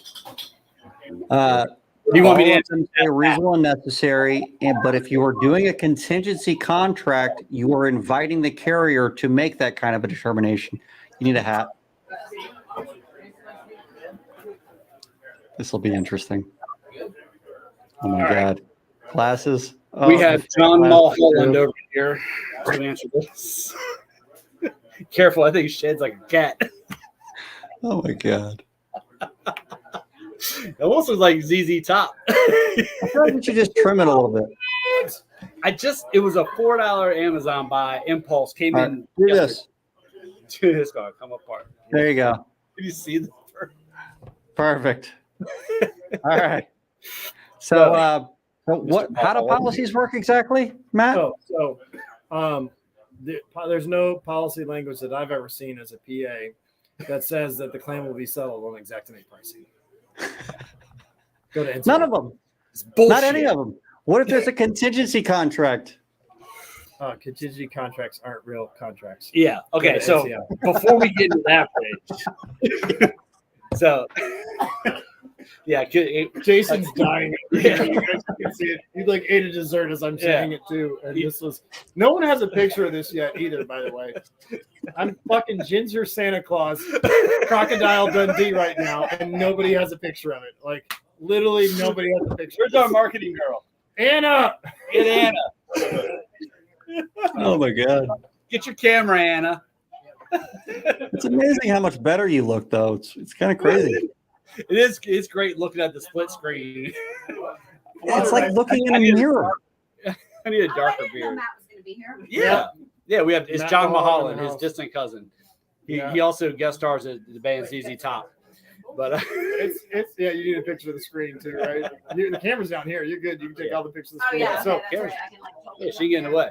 But but back to your point, like a contractor really should just write their own price at the end of any day. Like write your contract and sell the score, because really at the end of the day, that's really all that matters. It was Is like just he was trying to- yeah, sign I mean, your contract. take the insurance policy or claim out of the question. How would you respond to someone calling you saying, hey, I need a roof replacement? This one's no more good, as they say in the north south. But This beer's gonna do this thing. That's what I do with every beer every time. But yeah, I mean, I would say just take Xactimate out. Xactimate, as Matt so eloquently put one time at some point in his life, said that is in place for when there's no contractor associated with the claim and the adjuster needs to come up with some type of reference for pricing. So, okay, guess what? Now there's a contractor on scene. Let us get away from this Xactimate stability bullshit. I'm writing the estimate. I'm the one who is legally licensed to install the product, and I'm bound by law to install it this way. And I'm buying my materials from this place because this is who I have my relationship with. And I'm using these guys because these are my roofers. My price is based off of my cost plus whatever, however my formula works out. It doesn't matter. the homeowner picked me to do it because I have a reputation in the area. I have a great sales pitch. I have this beautiful proposal I handed them, or whatever the reason is, but I'm their choice. They picked me. So I agree with that 100%. And there are a lot of carriers, and you have to understand that there's no silver bullet. So sometimes it's really understanding what works best for your company and what works best. Some carriers really are perfectly okay with certain things. So understanding the process of that is powerful. Here's another thought that I've come up with in the process of looking through this is that, all right, Xactimate is an average. So let's say you got an estimate from a carrier and it's got everything and then it's got ITEL pricing on the shingle, right? Okay. Would it be fair to say that Xactimate, which is the average of the market, right? It's the midpoint of all their pricing methodology, and that estimate has 18 line items on it. What if you priced 17 out of your 18 line items at the top of the market rather than the average and just left it at their ITEL price? You mean like I had this conversation with the adjuster. This is a real conversation. like my flashing's 200%, my drip's 200%, ice water's 200%. Exactly. My shingles are here. Right? I'd be like, hey, look, I tell you what. I went ahead and priced it this way. Here's my normal estimate. This is the average of the market. And then here's the high point of the market. And I kept your shingle pricing. If you want me to use your shingle pricing, I'm going to use high point pricing on everything. But if you want to just agree with my scope, here's my scope. And it was 27,000 to 25, and he was at 18. Yes, you could easily take that material price. If they're going to manipulate the material price in Xactimate, then they're basically saying that you should manipulate the pricing, right? So how are we manipulating the same line item and manipulate the labor to make it back to where it was? Got the glasses adjustment. Yeah. I mean, it only makes sense. This is what I do. I think really hard. The gestures down. Yeah. You got to do the occasion that thing up. Swoop the hair. I don't ever have to swoop the hair. This one he does a lot, but he does the two stash beard all the time. Yeah. Like it's the gesture I have down the most. So, but I do it with one hand every now and then, go both sides. Yeah, I think it's brutal. I gotta tell you, it probably took you some time to find that shit just for the gag.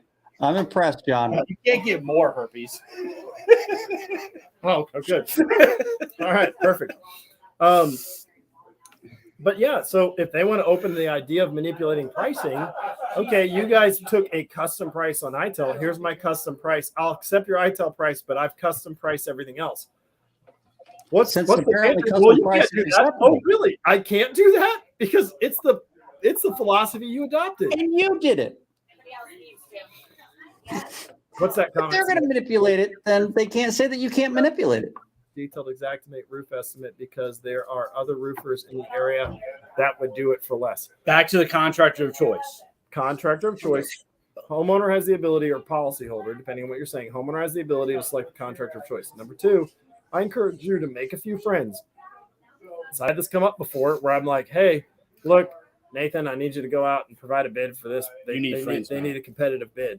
And they go out and provide a competitive bid and show that the market price is not for less, or it's pretty close. Make sure somebody's going to bid close. And not chucking a truck. Don't call Chuck. I mean, look. Hey, dude, I noticed your truck's really struggling. It's got the wheels falling off. It's all rusted. Okay, so we should look at it like we do materials, like kind quality. Let's pick like kind quality contractors. People who have an infrastructure, contractors who have an infrastructure, an office, maybe a sales staff, an admin staff, a couple trucks on the road, that carry good liability insurance as opposed to none. Actually licensed. You put all that stuff together, they have no choice but to sell their services for roughly the same number, Right.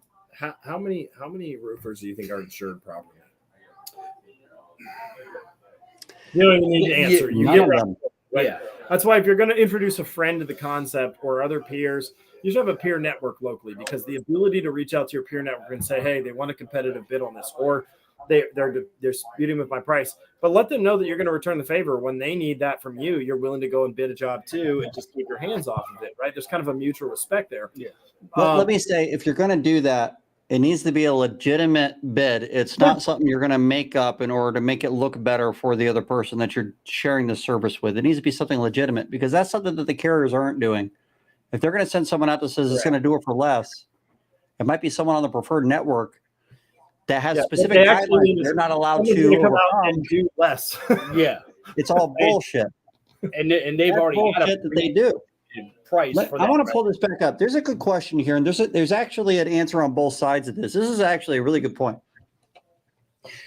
If a contractor can do the work for less in your area, and you have a contingency contract that says you will do the work for the amount the insurance company approves, guess what?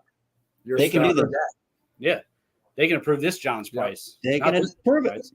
If that contractor happens to be one of their preferred vendors that will do it for 10% less than what Xactimate says or 10% less than what they say, and it's written in the exact same way that they're going to write it, they can still do that. If you have a contingency contract, from a policyholder standpoint, that's not appropriate because the policyholder is still owed the actual cash value of whatever was there, regardless of whether you actually go in and do it correctly or not. And that actual cash value is based on the replacement cost value, a true replacement cost value that would be done by an actual licensed bona fide contractor that can perform the work.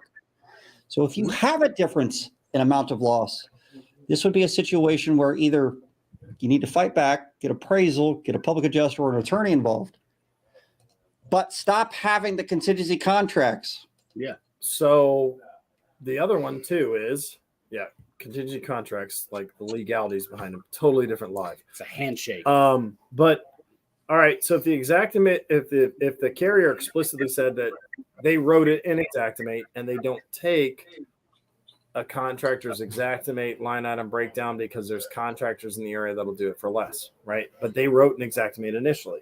It's also fair to say that, hey, you've elected Xactimate as your pricing model, and how, again, probably shouldn't negotiate price, but you've elected Xactimate to do your estimating out of, and per Xactimate's pricing model, the price on any job is what the homeowner agrees to pay the contractor. Here's my signed contract.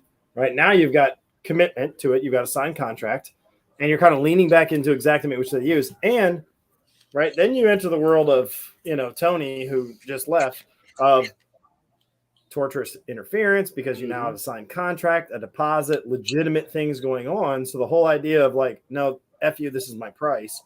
And you guys use Xactimate, and Xactimate says at the end of the day, it's the agreed price between the consumer and the person doing the work. Here it is. We've got it signed. I can't tell you how many times I've won like that, because then they can't interfere. They can't introduce anybody else. They can't bring somebody else. They can't bring in Chuck. But you have to have that legitimate contract to make it work. Yeah. And I mean, honestly, if the contractor approaches the homeowner and says, look, here is, show them the whole footer report. Talk to them like they would talk to the adjuster. Here's all the damages. Here's where we know it came from, the storm data or whatever. Here's my estimate. Here's all the local code. Here's all the manufacturer requirements. This is everything I have to follow. This is how to probably, it's non-repairable, discontinue, whatever it is. Yeah. This is my process. This is what it is. Here is my estimate, my number, my price. And you can literally hand that to them and say, this should be covered by your homeowner's policy. Give this to your adjuster. There should be no pushback. And if you sell coverage or covered, this should be considered. Well, you can tell the homeowner that I believe that this could be covered on your homeowner's policy. Check it out. I'm not telling you it is going to be. I haven't even seen your policy. Hey, there's a strong possibility. I mean, wind blew half your roof off. There's a strong possibility it's covered on your homeowners. Here's everything you should need to give to your adjuster. This is my price. So that way you've already set that what do you call it, reserve? Is that the adjuster talk? I was going to say, we're getting ready to use the word reserve. I knew it was coming up. You've already used that reserve, or you've already hit that reserve. So, but hand them everything you would hand the carrier or the adjuster, and sell them on it. It's not even really sell it. Explain it to them. These are the components we need. This is why we need these components. If you go anything less than this, it is an invalid repair. It's an invalid installation, and show them everything. Pull an NTS. Improper construction. It's subpar construction. Yeah. It's not being done in a workmanship-like manner. There's a lot of things you could do. But let's go back to the topic here, which was the ITEL pricing, which led to a really good question, right? About the carrier saying Xactimate line items. Just validate. However you validate, doesn't matter what it is. If you need to bring in a buddy, but have them give a real bid. Right? Don't call your buddy contractor and be like, hey, can you go bid this thing at $72,001? Like, that's unethical. Don't do that, right? But if you have good contractor peers that can prove that this is the real market price, that's great. But again, you're doing a lot of work to prove your value and why you're doing it. Giving them your entire case and saying this is it and the homeowner signed for it, you really remove a lot of what they're standing on. Right? That- They that don't also- have the ability to say like, well, you have to use this, or we can bring somebody else in. Because unless that exists, unless competitive bid exists in there, they're not gonna be able to do that. They're flirting with a very dangerous idea of torturous interference. At Yeah, that point. and but also by presenting that whole case up front to the homeowner prior to claims even being discussed, you're selling yourself as a quality contractor, which kind of lays right into the contractor choice. This is why I choose this contractor. Nobody else gave me the full write up, all the pictures, everything, the explanation of every component. I like this guy. Do you want to hear one of the best? It doesn't matter why they chose that contractor. They could choose that contractor because he does the most blow. It really doesn't matter why they choose that contractor. They chose that contractor. best. So until the insurance carrier decides that they're the ones that are going to repair, because they have a right to repair in most policies, but they have to make that choice. And if they choose to pay instead, then they're going to pay the RCV amount, and the RCV is set up in the policy as a specific amount. I'm going to share I'm going to paraphrase a really good email from a homeowner when this exact topic came up, and they talked about the price, and someone else will do it for cheaper. And this is the paraphrase version of it. Homeowner emails the adjuster back and says, "It's my understanding that it's in your best interest that this is built right. You don't want to be at risk of damage or loss, and I would assume you'd want this built right. Any upgrades are completely up to me, and I understand that. In doing a little bit of research, I noticed that your company as a whole has a 2.5 star rating, and that may be what you expect from your contractors, but that's not what I expect from my home. Out of 10. Through Five. through extensive research, I have found a contractor that's rated 4.5 stars, and this is of utmost importance to me in the quality of work that they're doing and what I'm getting on my home. So what I've asked for is, what is their entry-level price for minimum construction for this style roof? Any upgrades I will discuss separately with my contractor, but this is the bid, this is what I've signed, and we'll deal with any additional items later. If you have any concerns or disputes with this, please provide those in writing." But it was a kind of like a real big F you. Like, I've noticed that you have like a shitty rating, and I selected a really highly rated contractor because that's in your best interest. I have a feeling that went from paraphrase to verbatim really quick. But I struggle with memorizing certain things. Wesley Barber, my man, I love exact Wesley. dates He's a of great guy. birthdays, but Wesley's one of the better PAs out of North Carolina that I've met. He's and he goes out of his way to learn things. Wesley, But he's like with a loss settlement provision, loss settlement clause. We will pay. The loss settlement provision actually says we'll pay within a certain amount of time after we receive the proof of loss, signed sworn proof of loss, I think and there needs to an be agreement is made, or an appraisal award is submitted, or a judgment is created. That's a loss settlement provision, and it can be powerful. But in order to trigger some of the things in there, you really have to start off with that proof of loss. I think that's what he's talking about. and I agree, and I think that maybe that's a live we can do on here. I'd love to have you on the name that roofing site again more and do a live about proof of loss, because I think it's something that we need a lot more education about. His show. Listen to the shingle. Listen to the shingle, the shingle whisperer. Tune in Tuesdays. I love that. Whisper. But my goal in the next 5 years is to be. You're so pretty. The that my goal in the next 5 years. Cranials are so smooth. My goal in the next 5 years is to I be an think expert you dropped witness your granules. Sorry, John. in a lawsuit, and they bring up. We're going to now call it stand John Cenac, also known as the Shingle Whisperer. As long as they do that, and then we're going to use the just high nail. any Just high package nail that we right get now. at NTS. you seal. Any package we get at NTS, if you tip it, it sounds like one of those rain sticks. Oh, like yeah. so they call them the shingle rain sticks, the granules like sifting through the package. I want that audio clip to play right after they introduce me. But we should do a live on POL, because I think POL is valuable, and it really sets a lot of the timelines, the expectations. It's kind of the basis for getting all this to actually take place. Are contractors responsible for a POL, or is that just kind of on the PA side? No, there are resources for contractors. If you want to have if a proof of loss needs to be sent in, they're going to get questions about it from the policyholder, because the policyholder is going to be relying on the contractor as if the contractor is the expert. But a proof of loss form could either be argued to be a legal form in some states, or at least something that is part of the preparation of a claim, which would fall under the purview of a public adjuster. So it's going to be one of those two things. It's a fiduciary responsibility issue. If you don't have the legal capacity to be a fiduciary for the policyholder, then you cannot talk about approval loss form. However, you can point them towards some third-party organizations that have information on this. I think the best one that's out there is actually United Policyholders. Yeah. United Policyholders has a approval loss form that's available, and even a breakdown on exactly how to fill it out. Actually, yeah, we just talked about that a couple shows ago, I think. We should get them on the show, really. Just get everybody on the damn show.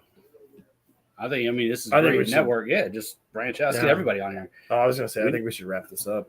We probably should. I got to pee like a racehorse. I bet. You've been sucking. I got this whole Weatherwood, aren't you? Yeah, You- look at shadow Look, I'm for wearing those your of you- beard into the For those of bathroom you who now, have so- not seen me put a blindfold on and feel a shingle and tell people what it is, you do not understand the capacity of what I mean by shingle whisper. Okay, because it's real. I just don't like the name shingle feeler, so shingle whisper. He's a roof groper. At one point, I want to be like the scratch and sniff, where I want to be like, smells like peaches. This shingle's got to be from one of the Georgia plants. I'm going to guess that this is this, and Peaches. smells like Georgia smells Pacific like for sure. It's got to be out of the Oxford, Carolina plant, and like I just want to do that just to mess with somebody at some point. Rain Man. CNACs are the Rain Man of the roofing world. You've here. seen a few hurricanes, haven't you, baby? Yeah. Oh, Installed in 2003. Got the- Oh, man. I've made a funny video. I haven't posted it yet, but I need to post it. But anyway, so all right. I don't see any new questions, any new comments, and he's got to hit the restroom. I do too after this. What else do you want to talk How about? do we wrap this up? Is there anybody else you want to pull on here, John? we got some Next tattoo? contracts here that I don't know. Do you guys have anything interesting to talk about, or are you just like listening and watching? You I'm a voyeurs. sponge. He's a sponge. He's up there absorbing. His name is not Bob, though, just for clarity for the people that can't see him. I mean, I've He been is a called worse. sponge, but he is not Bob. So don't think that we have that Yeah. celebrity present. I think a lot of people stepped out. It's nice out here, sunny and The So- room that we're in is the coolest room in the office, and it's like super hot in the office, and everybody's like trying to get outside. So most people are listening in the room because they just want to be in the room, not because they actually care about the they want to feel the whisperer. draft, the cool draft breezing. out But the door. John and I are going to go get matching neck tattoos yeah, later. and Quimby, we're gonna get Quimby on it too. Yeah. Oh, well, I already have it. They're gonna catch up to me. Is it going to be something weird? Please. Yeah, I'll get mine. I'll do like a square or a cube. If we get Quimby on it, I'll do a 3. I'll do a. I think Carpe the only Diem thing cube. you need to do is put a 1 on the other side of yours, so it's the OG or the original. Trademark. We'll do a TM. trademark. TM. My Trademark. wife's watching. This is a joke. I'm very sorry for that joke. He's not actually going to get a neck tattoo. It's a temporary tattoo at best. Miss CNAC. I've already roofied that Corona he's drinking. So Perfect. So The last name is Odin. it's going down. I think my neck's too narrow to fit all of them. Oh, we'll get it. Who cares if it touches it on the back? It's fine. USDF subsidiary. Talk to that shingle. Yeah. All right. This has been a fun one. I've seen it. Hey, by the way, I really do appreciate all of our drive and conversation and dinner. We had a lot of good. I appreciate that. A lot of good education. Yeah. My plug for you is y'all. If that engineers class is coming anywhere close, go to that. There's so much knowledge. I teach a single day course, and I envy the amount of knowledge that is in your single day course. Like, very, very powerful content, and I'm so appreciative that you've invited me to speak for small segments of it. But anybody listening, like, go to that engineer class. I don't care if you deal with one engineer a year, it's worth it. If you deal with multiple, it's definitely worth it. So there's my plug before I'm out. By the time you have to deal with an engineer, it's too late. You need to have the knowledge beforehand. Yeah. Because they come up on you fast. Well, most Definitely most does. are active instead of reactive. So Absolutely. What do I do now? I feel like there is a prerequisite for that course, and that happens to be the discontinued shingle course, because that can actually change a whole bunch of the argument to begin with. So my class gives you the ability to talk about details and potentially avoid the arrival of the engineer because you didn't talk about damage, then triggering, hey, we'll solve this. We'll bring in an unbiased party who does 95% of the work for the insurance carriers to look at this and see if there's real damage there. Screw that. I don't want to go down that road. So yes, I would agree that my class is a good prerequisite to it. It gives you other options. But either way, you're going to deal with an engineer or two in a year. Go to that class. That's my plug. It's probably coming up more and more now. If you guys would like to see the discontinued shingle class from John Senek and the very next day dealing with engineers, we'd like to know that. We're thinking about that, but we need to know that someone would actually want to do that. We should promo it, and we should do a music video tag team back again. Like, let's do the whole cut. Like I mean, Party over here. and everything. Like let's Shady's do the back? yeah. Like or no, Backstreet no, back. like tag team. Here's my deal over here. We'll put the whole thing together. I'm out. Matt, it was good to see you. All right, he's expired. There we I'm ready. Now we're going to tattoo parlor. This is What else fun. you got over there, neck tattoo? Anybody else want to jump on? You guys want to jump on? All right, come on. This is Luscious Locks. I don't even know what his name is. Mike. Is your first name Luscious? I'm John. Huh? What did I just do? I'm right-clicking stuff here. Okay. Now, he was in CNAC's class today. I don't know. He was there. Is your first name Luscious? Nah, it's Michael. I call him Luscious Locks. That's He's got that good, giant man. Is your last name Locks? Yeah, it is. It's actually my. It's his mom's maiden name. It's my mom's So if you guys maiden are name. trying to steal his identity and hack into his bank account, it's Miss There's Locks. nothing in there anyway. So Miss Locks. Yeah, he's a roofer. Michael Locks, what's the name of your company? I work for the exterior company in Pennsylvania. We're the largest residential roofing contractor in PA. Like the exterior large- company? The exterior company, TEC. I guess it's on. Who's this the one. largest interior company? Oh, I don't know. I don't work on interior. That's not my job. Hey, All right, so you went to John's class today talking about discontinued materials. Do you deal with mostly roofs yourself? Yes, sir, I do. I'm HAG certified. I've done this for about 3.5 years, and that was probably one of the most informative classes that I've taken. We're Probably. talking about John's class, not the HAG class, right? No, not the HAG class. The HAG class was great. It was good to be able to get the certification, but John going over. I don't want to disclose anything in the class, but you can Yeah, just of course it all. we're gonna release sneak peaks and stuff. It's fine. No, sneak we're- peeks and stuff. Yeah, Alright, we're that's all fine. friends here. We went over discontinued shingles, all the different brands. We went over communicating with adjusters, do's and don'ts, words to use, words not to use, code, and, how to apply it, code. when to apply it. a lot of different things of code, where to apply it, when to apply it. It was very informative. I mean, some things I knew, some things I definitely learned today. Yeah, and let's be clear, the codes, as most of you guys know, is over 1,000 pages sometimes. And having somebody help you kind of look for those little tidbits can save you a lot of time. Unless you're like me, it's going to sit down with a glass of scotch and dig through code for hours and hours and hours when you don't have your kid for that week. Have you ever heard of the National Claims Institute, Mike? I have. That's the next class I would like to be able to take, so I can be able to be certified in 2 areas. It would be definitely very, very beneficial.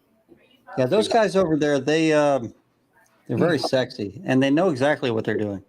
Well, then I'm very interested now. Yeah. I bet. I don't know if anybody there has hair like that, but maybe Dalton. Dalton's got a nice little roof from time to time. You can flop around. I mean, you got to earn your hat at some point. So, Yeah. Well, cool. Is there any topic you want to go over? What you've been doing this 3 years? You said.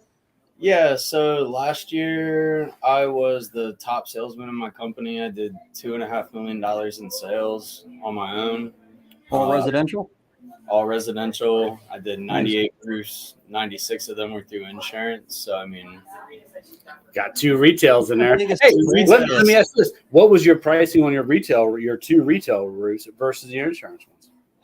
above insurance pricing. You got more on retail than you did That insurance. happens more often than you think. Well, I know, people I don't know. really understand like what retail pricing is in reality to insurance pricing. I mean, it's Yeah. when you're not cutting corners. Well, let's be fair. Most people that are doing the insurance stuff, they're giving away deductibles. They're underscoring because it's an easier sale. So when they're starting to do retail, they don't trust themselves on what it is they're talking about, and they're only selling on price.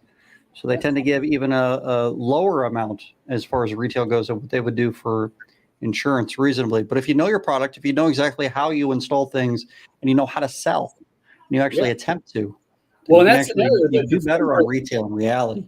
Yeah, So you have and to that's actually go the down that path. The Let me ask consumer you this. is buying value, and that's what you got to present is value. Why am I this price? So anyway, go ahead, Matt. What is the biggest bullshit you've heard from an insurance carrier since you've been doing this? Missing shingles. I don't see any damage. So I give them a Lens Crafters coupon and I say, hey, here you go.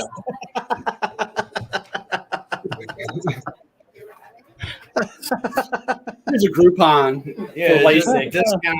You and your eye exam. field adjusters can all join in. I'm so glad I ran into you. Clearly, you need glasses. Oh, I have just the coupon for you. God, Luckily, you can it's feel like it. your birthday right here. Here you go. Like the same thing, you might be able to get LASIK. You never know. That's funny. Anything else you've ever heard out there?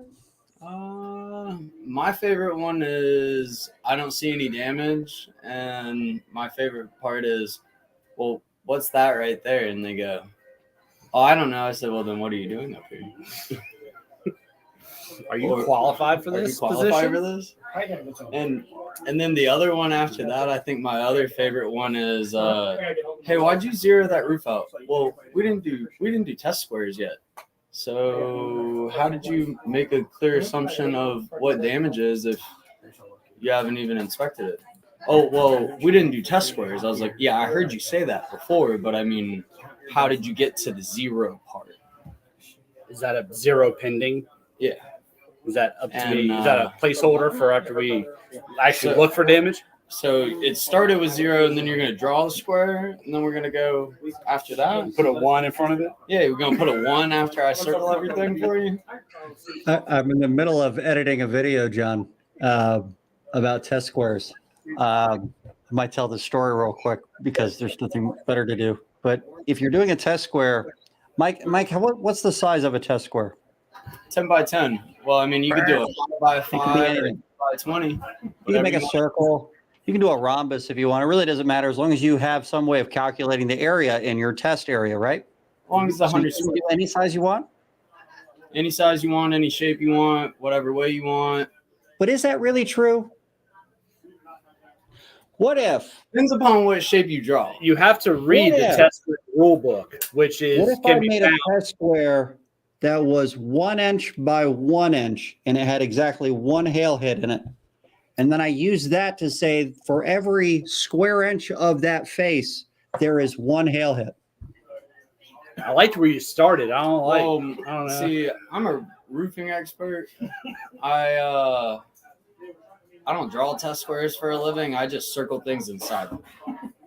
That's what the smaller you make the test square, the less accurate it becomes is the reality of it. Yeah. The larger you make it, the more accurate it becomes. So if you do a 5 by 5 or 2 by 2 or 1 by 1, or you even get down to the 1 square inch area, it's going to be less accurate. I think that there's probably a point where it becomes too small to even be useful. But I mean, nobody's doing that anyway, so it's not a big deal. But it would be really funny to ask an adjuster if you could do any size you want. And he said, yeah, it doesn't matter what size you do. And then you made a 1 inch by 1 inch test square around one hail hit. And then say, here you go. Every square inch has one hail hit. Total. I mean, if they'll accept it, I'll put the roof on. Which email would you like me to send my estimate for 4 replacements? Yeah, I'll send my estimate whenever you're ready. I think that's fucking awesome. So I have a video about to come out on that. I'm still editing, but it'll be fun. Yeah. I mean, I've done small tests, very small tests where you got a small dormer, bump out kind of thing. And little areas where you have to have something small. Yeah. 3 foot by 5 foot with a 45 on one side. Do whatever you can with that size. But, at some point when you just have not enough room, then you're basically just investigating the entire face, right? Yeah. But sometimes you have to explain to the adjuster that, okay, if you've been taught 10 by 10 and they're saying 8 hits per square, okay, if we're doing a 5x5, or I guess really a 5x10, half the square footage, now we're down to 4 hits. Is the same formula because they're going to still say, well, that test square doesn't have 8 hits. You're right. So I teach the composition shingle roof inspection course at the National Claims Institute. So I certify people on roof inspections, and there is this notion that you can make a test score whatever size you want, but the reality is you really can't. When you're doing commercial low slope inspections, you tend to have a test square that's smaller because you don't want to open up a larger area. You don't want to peel back the membrane of a 10 by 10 foot area. You want to make it as small as possible. But there is a point where it becomes too small, where it's not a good representation of what's actually on that roof. So I don't know where that point is, but it is important to note. Is John Senek still around? This question is great for him. He is somewhere. He might be podcasted out. I think he's ready to walk around, drink beer, and blow off some steam. We sent a runner. We got a runner looking for him. I'll take this question on if I have to. How small of a test square can you legitimately make? You sure? There he is. That's where you 1 inch by 1 inch around a single hail hit. Manufacturers don't have test squares in any one single description of what hail damage is to their Manufacturers don't have insurance policies either. I don't think that's a great argument, to be honest. I don't know what the pretense was to this, but I was on one with an engineer, Hague certified, all whole shebang, who made, because of access, made 2 test squares that totaled 100 square feet. I've also seen 4 test squares totaling 100 square feet. So by that logic, you could test square one square inch at a time for 144 square inches per square foot for a total. That's right, John. I don't do neck math tattoo. like that. John doesn't do math. I don't math real good. But the bottom line is not only is there not explicit language about test squares in the policy, I understand that it's probably practice, but I see so much variation in that it's kind of like, where do we draw the line? Square inch by square inch, foot by foot, 4 by 4, 5 by 5. Like, what do we do 4 5 by 5s? Like, where do we draw the line? And I think that if it's there, it's there. I mean, this guy was very, very open to the idea of doing 2 different ones for access. And then because he did 2 different ones for access, when we got on the other side, we were sitting on a flat rubber roof. He did 2 different ones to capture the best damage. What if we did a 1 by 1 inch with a single hail hit and then went down the rabbit hole of discontinued and repairable? That's all you need. For every square inch on this face. What's 144 times 100, right? So you got to do. So you could do 14,400. You could do 14,444 test hits. Yeah, you probably got it covered at that point. We could probably do the perimeter. Hey, John, don't go anywhere. John, don't go anywhere. Oh, damn. Come back. Look, there's actually a question on the screen that's right up your alley. You're like a Midwesterner saying goodbye right now. Yeah. All right now. People like trying to exit. It's not working. But go ahead. What's the question? What's a good defense we're trying to to go a carrier who states that discontinued faux laminate 3-tab shingle, let's say it's a chalet, can be repaired with a traditional laminate cut to meet with an exposure? I was about to take this one on, but I figured since you were in the room. Wait a second. I have to say hello to my good friend, Sarah Parker, since she just asked. Oh, shit. Hi, Sarah. Sarah. My favorite. The conversation I have with Sarah is what you would consider to be high touch, low frequency. They're very rare, but man, are they impactful when we talk, because we just like there's so much information passed and shared. So hello, Sarah. Cut the shingle. Here's where I John's wouldn't mind having a conversation with her about this. I think that test scores are sensical. It kind of makes sense. Let's deal with what question you have, right? Right. Which Let me one go was back that? to this. Okay, what's a good defense? A carrier states discontinued laminate 3-tab shingle can be repaired with a traditional laminate cut to meet the exposure. First of all, number one thing you're going to want to do is go to John the Roof Pro YouTube and watch 3 videos. You have one on the English to metric comparison for Certainty, the English to metric comparison for Tamco, and the metric to New English comparison for Atlas. That's going to give you a lot of talking points. Is there a difference between English and New English? sure, I guess, whatever you want to call it. I don't care if you call it, large to small. It doesn't matter. American? Analogy is the same. You're cutting off components of the shingle. So the best approach is going to be for the homeowner to ask which improper thing do they want us to do, or which failure are they seeking for us to pursue, right? So here's a really good question, right? Like, okay, do you want us to trim the top off, creating an underexposed shingle, an improper nailing pattern? Do you want us to cut the bottom off, cutting the laminate tooth free to be more susceptible to wind damage and the tooth's going to blow off in time? Which is the improper practice which you want us to pursue? Because that's the reality, is you're now pursuing an improper technique that's against outside of any instruction or specification that ever existed in the history of man or dinosaurs. So doesn't happen. Additionally, you're dealing with sealant placement compatibility issues.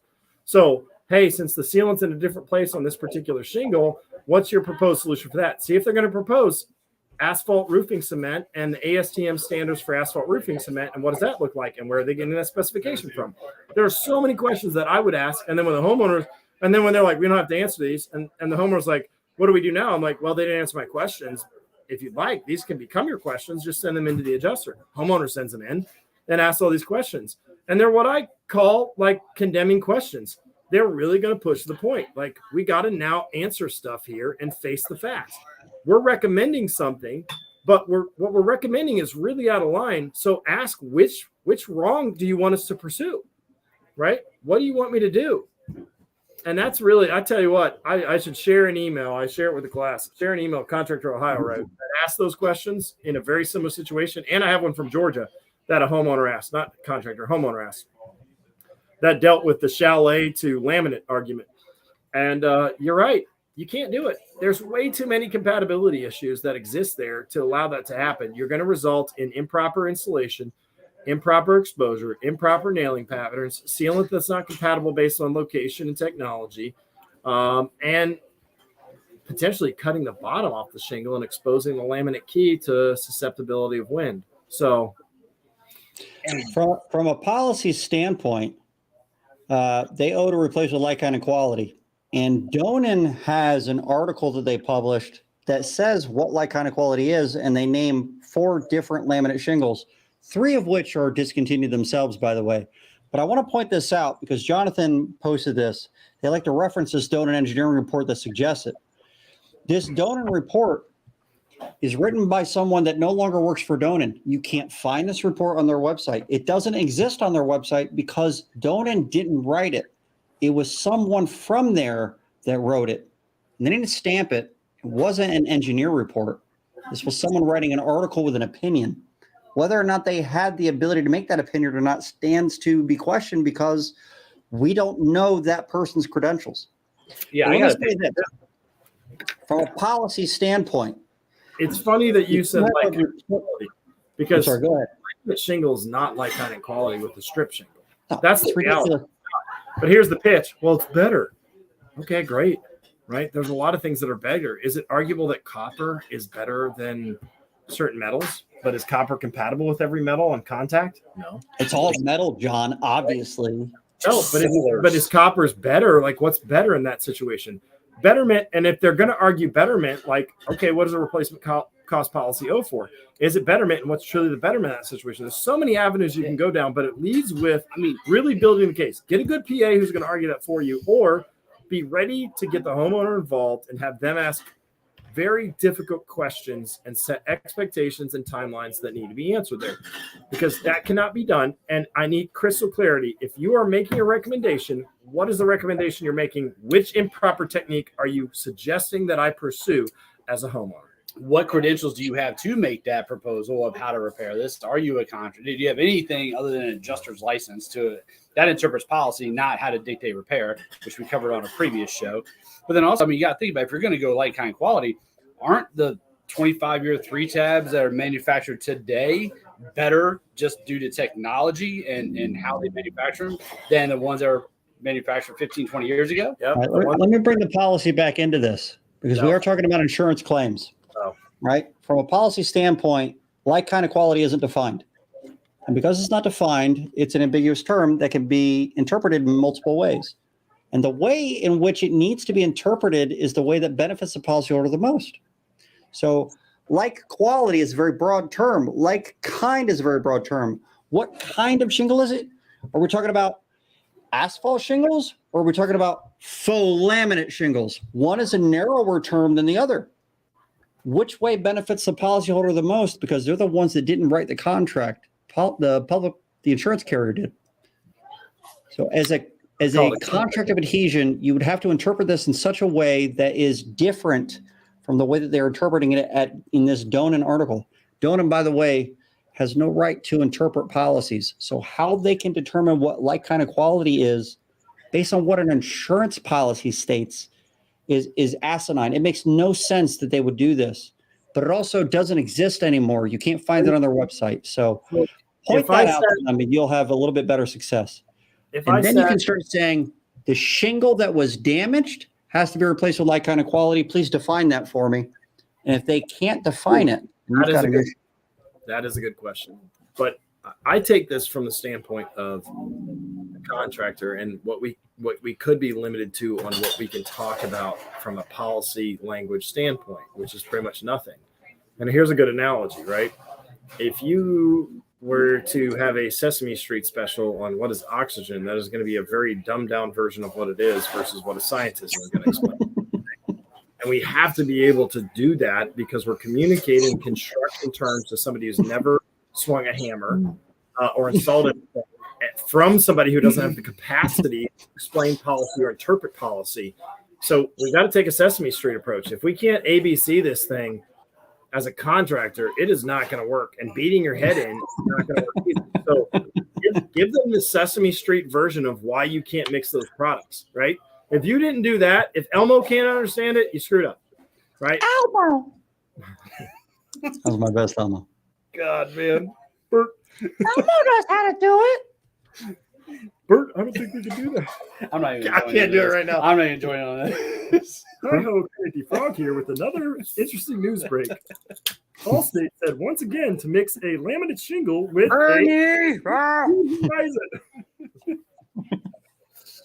I used to like Mr. Noodle. Mr. Noodle. No, I'm out. Yeah.